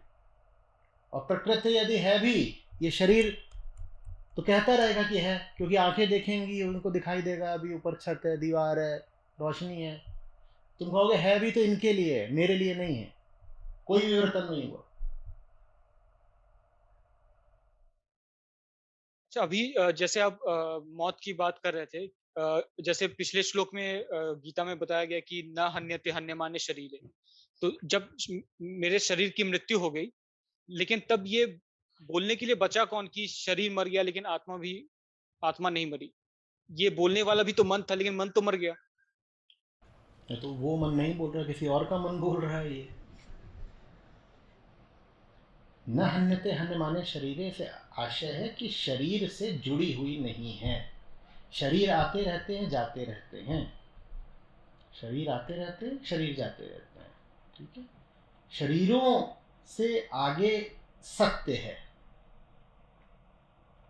इसीलिए शरीर को गंभीरता से नहीं लेना है, बल्कि शरीर का इस्तेमाल करना है सत्य तक पहुंचने के लिए। और इस्तेमाल ज़रा जल्दी जल्दी करना है, क्योंकि शरीर जल्दी ही गिर जाता है, ठीक है। शरीर महत्व का नहीं है, लेकिन इतना महत्व ज़रूर है शरीर का कि वो हमें परेशान करके रख देगा। शरीर के भीतर जो चेतना बैठी है वो शरीर से ही परेशान है, ठीक है। और शरीर बिना वो चेतना है भी नहीं। अभी हम कह रहे थे स्थूल शरीर बिना सूक्ष्म शरीर है भी नहीं। शरीर बिना चेतना होती है कुछ? छोटा बच्चा भी जब गर्भ में होता है ना, तो डॉक्टर बोलते हैं कि धीरे धीरे करके उसमें चेतना विकसित होती है। इसी बात को आधार बनाकर बहुत सारे देशों में गर्भपात के लिए भी सीमा तय की जाती है। वो कहते हैं इतने महीनों तक उसमें चेतना एकदम शून्य बराबर है, तो इतने महीनों तक गर्भपात कर सकते हो, उसके बाद उसमें चेतना बढ़ने लगती है। तो शरीर पहले है, फिर चेतना है। शरीर एक तरह से चेतना की माँ है। तो शरीर जब नहीं तो चेतना भी नहीं। साथ ही साथ ये जो चेतना है जो उठी शरीर से ही है, वो परेशान भी शरीर से ही है। आई तो वो शरीर से है, पर वो परेशान भी शरीर से है। शरीर से परेशान है, इस्तेमाल भी उसे शरीर का करना है। चेतना और शरीर का रिश्ता थोड़ा जटिल है। शरीर से आई है, शरीर से ही परेशान है, लेकिन उस चेतना को अगर मुक्ति चाहिए तो उसे इस्तेमाल भी किसका करना है? शरीर का ही करना है। अब शरीर चीज ऐसी है जो जल्दी ही खत्म हो जाएगा, तो इससे पहले कि वो खत्म हो उसका इस्तेमाल कर लो। नहीं तो जब तक शरीर रहेगा चेतना भी रहेगी और परेशान रहेगी। परेशानी से आगे निकलना हो तो समय खराब मत करो। ठीक है, समझ गया। धन्यवाद आचार्य। ये जो चर्चा हो रही थी कि हम जो संचालित है वो अहम से और संसार से, तो जो हमारे कर्म निकलते हैं वो या तो अहम से निकलते हैं या संसार से निकलते हैं। तो जिसे हम आत्मा होना बोलते, जो आत्मा की तरफ यात्रा करना होता है, तो अगर हमारे वो कर्म उस तरह के हो जाए जो हमसे भी ना निकले और वो संसार से भी प्रभावित ना हो, तो क्या यही आत्मस्थ होना हुआ? क्योंकि हम नहीं, कर्म सारे अहम के ही होते हैं। अहम ही कर्ता होता है। कर्ता और अहम एक ही चीज है। प्रश्न ये है कि वो कर्ता किसकी तरफ जाने के लिए पांव बढ़ा रहा है, उसकी चेतना क्या किधर को है, कहिए कि उसका रुझान किधर को है या उसका प्रेम किधर को है। आत्मस्थ होने का मतलब है कर्ता कहे कि मुझे बाकी सरोकारों से मतलब नहीं, इधर हानि होगी उधर लाभ होगा, क्या मिलेगा क्या नहीं मिलेगा। एक लक्ष्य है, उधर कोई बढ़ते जाना है, बाकी सब अधिक से अधिक ईंधन का काम कर सकता है, आकर्षण का नहीं। पेट्रोल पंप पे घर बनाना है, जल्दी बोलो, और पेट्रोल पंप जितने भी मिलेंगे सड़क पे उनकी उपेक्षा करनी है। तो आपका और संसार का रिश्ता गाड़ी और पेट्रोल पंप का होना चाहिए। क्या आप संसार की पूरी तरह उपेक्षा कर सकते हो? क्या गाड़ी पेट्रोल पंप की लगातार उपेक्षा कर सकती है? नहीं। क्या गाड़ी पेट्रोल पंप पर ही जा करके चुपचाप पड़ी रहे, घर बना ले? ना उपेक्षा कर सकते हैं ना वहां घर बना सकते हैं। आदमी का और संसार का बड़ा महीन रिश्ता होना चाहिए। इस संसार में रहकर भी नहीं रहना है। न तो हम ये कर सकते हैं कि इसमें नहीं रहें, कि हम कभी पेट्रोल पंप जाएंगे ही नहीं, नहीं जाओगे तो खत्म हो जाओगे। न ये कर सकते हैं कि पेट्रोल पंप से ही प्यार कर लिया, जाना है, ईंधन लेना है, मंजिल की तरफ आगे बढ़ना है। असली चीज मंजिल है, दुनिया पेट्रोल पंप है, उससे बस ईंधन लेते हैं हम और अपनी मंजिल की ओर बढ़ते जाते हैं। जिसे श्री कृष्ण कह रहे हैं कि हमारा जो पहला ध्येय है वो अपनी मुक्ति और दूसरा संसार का कल्याण। हाँ। तो वही कर्म जो हमें उसकी तरफ लेके जाए। बिल्कुल बिल्कुल बिल्कुल। प्रणाम आचार्य जी।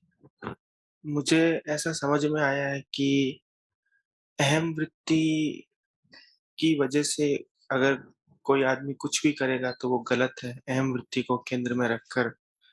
तो साधक जो कि साधना के प्रयास कर रहा है, उस दौरान भी तो वो प्रयास अहम वृत्ति से ही आ रहे हो। सब कुछ अहम वृत्ति करती है। अभी मैंने क्या बोला, एकमात्र कर्ता कौन है?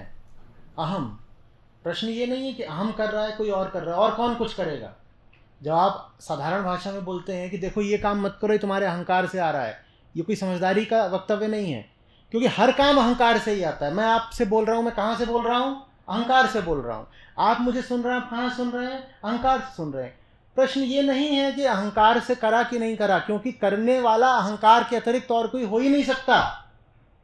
प्रश्न ये है कि अहंकार ने जो करा किस दिशा में करा, मुक्ति की दिशा में करा या और बंधन की दिशा में करा। सब कुछ करने वाला अहंकार ही है और कोई नहीं होता। तो साधक के साधना के दौरान किए गए प्रयास चूंकि सत्य की दिशा में है तो वो अहम कोई ज़रूरी नहीं होता कि सत्य की दिशा में है। ज़्यादातर साधक जिस तरह की साधना करते हैं वो उन्हें और बंधन में ही डालती है। ज़्यादातर गुरु लोग आजकल जो साधना के नाम पर बेच रहे हैं वो बंधन में ही डालेगा। तो अगर ऐसा माने भी कि वो सही दिशा में अगर हैं भी, जिस जिस दिशा में उन्हें सही माना गया है, तो वो अहम वृत्ति से होते हुए भी गलत नहीं माने जाएंगे, मतलब क्योंकि वो अरे अहम वृत्ति से होते हुए भी गलत क्या माने? अहम वृत्ति के अलावा और कुछ होता ही नहीं, और आप कहाँ से करो कर्म? आप कह रहे हैं अहम से होते हुए भी गलत नहीं माने जाएंगे। अहम से न होने का कोई विकल्प ही नहीं होता। सब कुछ अहम ही करता है और कोई कुछ नहीं करता। कौन सा अहम है बस ये देखा जाता है। वो अहम जिसे आत्मा से प्रेम है या वो अहम जिसे अपनी सुरक्षा से प्रेम है, जो अपने आप को बचाए रखना चाहता है। अगर कोई आपसे बोले कि तुमसे मेरी आत्मा प्यार करती है तो फंस मत जाइएगा। प्रेम करने वाला भी सिर्फ और सिर्फ कौन है? घृणा करने वाला भी सिर्फ और सिर्फ कौन है? सब कुछ करने वाला सिर्फ और सिर्फ कौन है? आत्मा अकर्ता है, उसे कुछ नहीं करना, क्योंकि कुछ करने के लिए कोई होना चाहिए ना जिस पर करो। आपको कुछ करना है तो जमीन चाहिए, खड़े होगे तभी तो कुछ करोगे। आत्मा के अतिरिक्त तो कुछ है ही नहीं, तो आत्मा कुछ करे कैसे?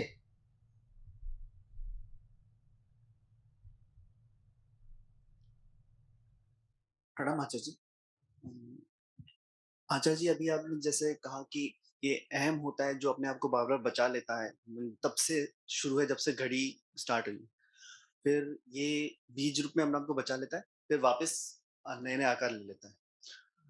तो इसे ही आपने माया भी बताया। अब भगवान श्री कृष्ण जैसे श्रीमद् भगवद गीता में कहते हैं कि मेरी माया दुरत्य है, सिर्फ मेरी शरण में आने वाला ही इससे बच सकता है। तो वो कैसे है? यही है, उधर को बढ़ते रहना ही है, कृष्ण की शरण में जाना, बस वही। और दूसरा ये था कि आपने बताया कि मस्तिष्क को अगर जैसे जला दिया जाए तो मन भी नहीं रहेगा। ये प्राकृतिक ही रहा एक तरह से, मन और मस्तिष्क प्राकृतिक बन गया। तो जो शांति और आनंद का अगर होता है वो भी क्या है? यही है मतलब?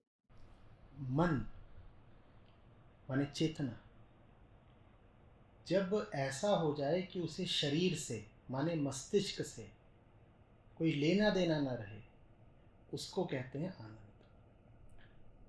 मस्तिष्क से उठता है मन और मन व्याकुल रहता है मस्तिष्क से आज़ाद होने को। मन की सारी बेचैनी ही यही है कि वो नीचे से मस्तिष्क से जुड़ा हुआ है। इसी को देहाभिमान बोलते हैं। मस्तिष्क माने देह। मस्तिष्क से उठा है मन, पर वो नीचे से जैसे बच्चा नाभि से जुड़ा रहता है, अम्बिलिकल कॉर्ड, नीचे से किससे जुड़ा हुआ है? देह से माने मस्तिष्क से। सारा अध्यात्म इसलिए है कि मन मस्तिष्क से किसी तरह ऊपर उठ सके, और मन का मस्तिष्क से ऊपर उठना, उसी को दूसरे शब्दों में कहते हैं मन का विलोप। मन अब बचा ही नहीं, मन अब बचा ही नहीं। तो मस्तिष्क में जो विचार आते हैं वो जब आना बिल्कुल शांत हो जाए उसे ही? नहीं, ऐसा कुछ नहीं। मस्तिष्क में विचारों का शांत होना लगभग वही बात हो गई कि अहम के कर्म बंद हो जाएं। विचार कर्म होते हैं, विचार सूक्ष्म कर्म होते हैं, ठीक है। हाथ से जो करो वो स्थूल कर्म है, विचार से जो करो वो सूक्ष्म कर्म है। तो विचारों का रुकना ऐसा ही है कि हाथ पांव रुक गए। तो विचारों का रुकना हो भी सकता है, नहीं भी हो सकता, आवश्यक नहीं है।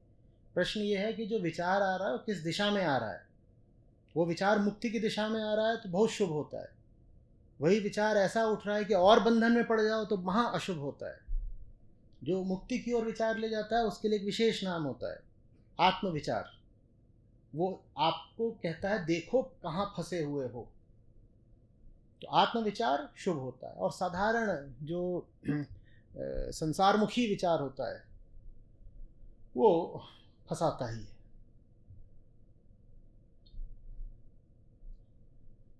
नमस्कार आचार्य जी। जी, मेरा प्रश्न थोड़ा-सा असमंजस में हो गया कि अहम और चेतना के बीच में कन्फ्यूज़न है। मुझे अब तक समझ में आता था कि अहम अपने आप को बचाने की कोशिश करता है, जबकि और चेतना अपने आप को ऊपर उठाने की कोशिश करती है। आत्मा अहम क्या है, चेतना क्या है? चेतना वो जिसमें दो होते हैं, अहम उन दो का एक सिरा है।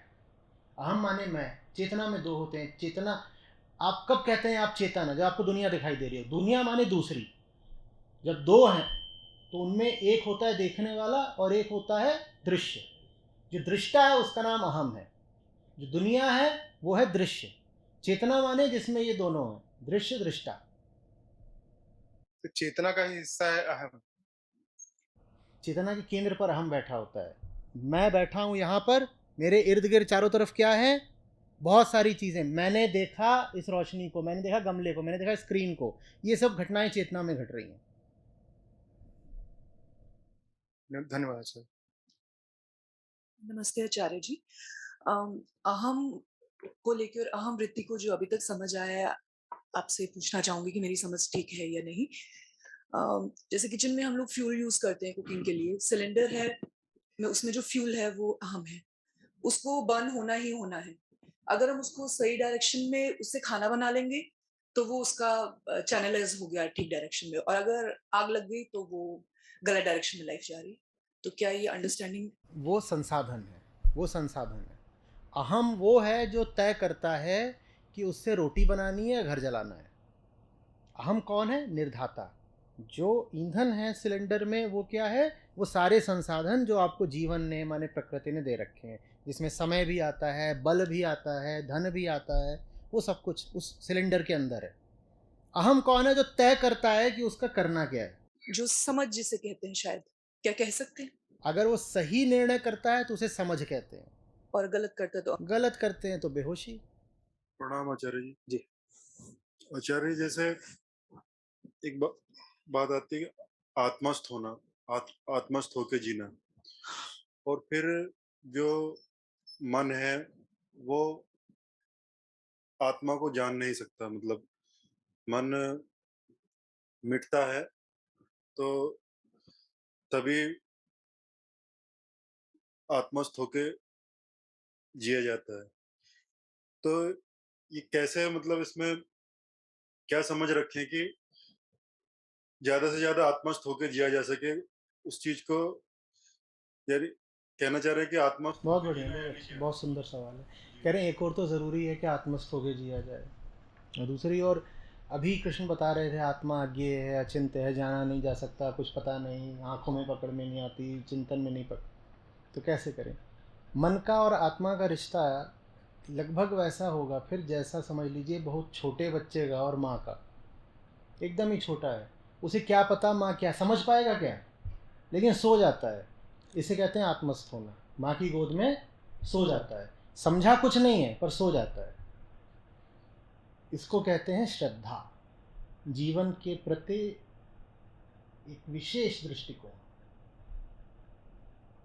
तुलसी भरोसे राम के, निर्भय होके सोए, अनहोनी होनी नहीं, होनी होए तो होए। समझे कुछ नहीं है, समझना तो दूर की बात है, सो गए।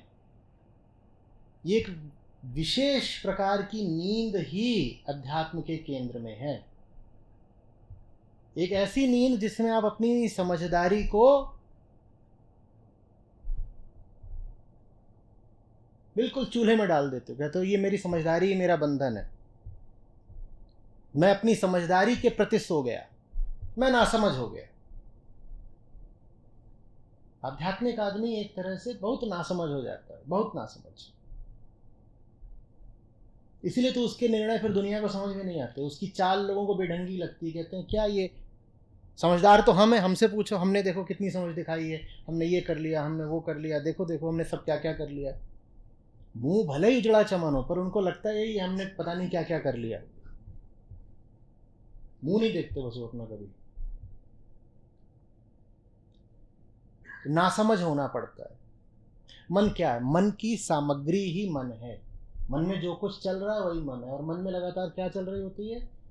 चालाकी, स्वार्थ, इसी को मन एक सम्माननीय नाम दे देता है, समझदारी। जिसको आप समझदारी कहते हैं वो आपके स्वार्थ से आगे की कोई बात है क्या? जो आप कहते हैं थोड़ा समझदारी से करना, तो उसमें क्या चीज़ें होती हैं? स्वार्थ, सुरक्षा, यही होता है ना। देखना कहीं तुम्हारी सुरक्षा पे कोई आँच ना आ जाए, कहीं तुम्हारा स्वार्थ चोट ना खा जाए, ये सब पीछे छोड़ना होता है। आत्मा को जाना नहीं जा सकता, बस उसका भरोसा किया जा सकता है। उस भरोसे के बिना आप उसकी ओर बढ़ भी नहीं पाओगे। तो इसीलिए आध्यात्मिक मन लगभग एक अंधेरी खाई में छलांग मारने जैसी दशा के लिए तैयार रहता है। कहता है जानते कुछ नहीं है पर ठीक है। उसे भविष्य की बहुत चिंता नहीं सताती। अब यहाँ से ये भी समझ लो कि उसके लिए वर्तमान इतना सजीव क्यों हो जाता है, क्योंकि उसे भविष्य बहुत सोचना ही नहीं होता, तो उसकी सारी ऊर्जा वर्तमान में केंद्रित हो जाती है। इसीलिए उसका जो फिर जीवन है वो एकदम दहकता हुआ सा होता है। उसकी ऊर्जा न तो अतीत की ओर बह रही होती है, न वर्तमान न भविष्य की ओर छिटक रही होती है। उसे बहुत सोचना ही नहीं पड़ता आगे क्या होगा, अरे ये क्या, अगर मैंने ऐसा कर दिया तो परिणाम क्या आएगा। वो कहता है जो करना सही है वो करो, परिणाम जो होगा देखा जाएगा। हमारे पास है क्या कि छिन जाएगा। समझ में आ रहा है बात? तो बड़ा सुंदर है ये आज का आखिरी प्रश्न कि जब अहंकार आत्मा को जान ही नहीं सकता तो उसकी ओर बढ़े कैसे और आत्मस्थ कैसे हो जाए, पता नहीं। ज्ञानी लोगों से पूछोगे तो कहेंगे अरे ये नहीं जान सकता कि आत्मा किधर है, पर ये तो जान सकता है ना कि अनात्मा किधर है। अनात्मा माने प्रकृति। जिधर अनात्मा है उधर से ही दूर हो लो, इतना तो कर लो। पर उधर जाएंगे कुछ नुकसान ना हो जाए, इधर कम से कम कुछ, जैसा भी है हालत बुरे हैं पर फिर भी काम तो चल रहा है ना। उधर पता नहीं क्या है। ये जो पता नहीं है, पता नहीं, अज्ञात, अज्ञात से जिसको डर लगता हो उसके लिए अध्यात्म नहीं है। अज्ञात से डर लगता हो, अज्ञात की गोद में जो सो सकता हो छोटे बच्चे की तरह, मस्त सो गया है। पता नहीं जिसकी गोद में हो। मेरा खरगोश था, शमशेर उसका नाम रखा था मैंने। मैं उसको उल्टा लिटा देता था। खरगोश आमतौर पे बड़े डरे डरे से रहते हैं, और उसका मेरा रिश्ता कुछ ऐसा था, मैं उसको उल्टा लिटा देता था चारों पांव ऊपर, और उल्टा लिटा करके मैं उसको थोड़ी सी ऐसे छाती पे गुदगुदी करता था, वो सो जाता था उल्टा। आपने देखा ही नहीं होगा खरगोश कैसे सोते हुए, कहीं आपको ऐसी फोटो भी नहीं मिलेगी। खरगोश ऐसा करते ही नहीं, वो चारों पाँव ऊपर करके लेट जाता था, थोड़ी सी बस उसको गुदगुदी करो सो जाता था। और फिर मैं उसको छोड़ भी दूँ वैसे ही लेटा रहता था 5 सेकंड 10 सेकंड 1-1 मिनट तक। फिर मुझे डर लगे कि अरे क्या है, पड़ ही रहेगा। फिर मैं उसको हल्का सा हिला देता था तो बैठ जाता था, देखने लगता था क्या है, क्यों हिलाया। और उस अवस्था में उसके साथ कुछ भी हो सकता था, कुछ नहीं जानता था। खरगोश जैसा डरा हुआ प्राणी अगर सारे पांव ऊपर करके सो जाए उसके साथ कुछ भी हो सकता है, कुछ भी हो सकता है। पर उसको कुछ भरोसा था, वो सो जाता था।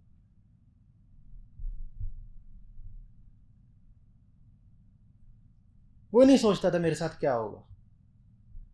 और मैं तो उसकी प्रजाति का भी जीव नहीं। वो जिस हालत में था उसको बस ऐसे कोई मार देता वो मर जाता, पर उसे भरोसा था, वो सो जाता,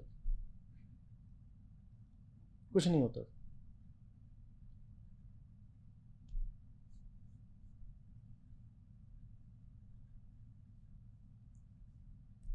वो नहीं है अगर आपके पास बस आपकी चतुराई है, और आपने अपने ऊपर जिम्मेदारी ले ली है कि अपनी सुरक्षा तो मुझे ही करनी है ना, तो आप बहुत चिंतित और व्यग्र जीवन जिएंगे। आप हर समय आशंकित रहेंगे कि कुछ बुरा होने वाला है, कुछ बुरा होने वाला है। जो राम भरोसे नहीं जी सकता, बड़ा बुरा हाल। मैं निकम्मा, कामचोर, अकर्मण्य होने को नहीं बोल रहा हूँ। मैं कुछ भी बोलता हूँ पहले ये ठनकता है कि न जाने क्या पकड़ लिया। मैं श्रद्धा की बात कर रहा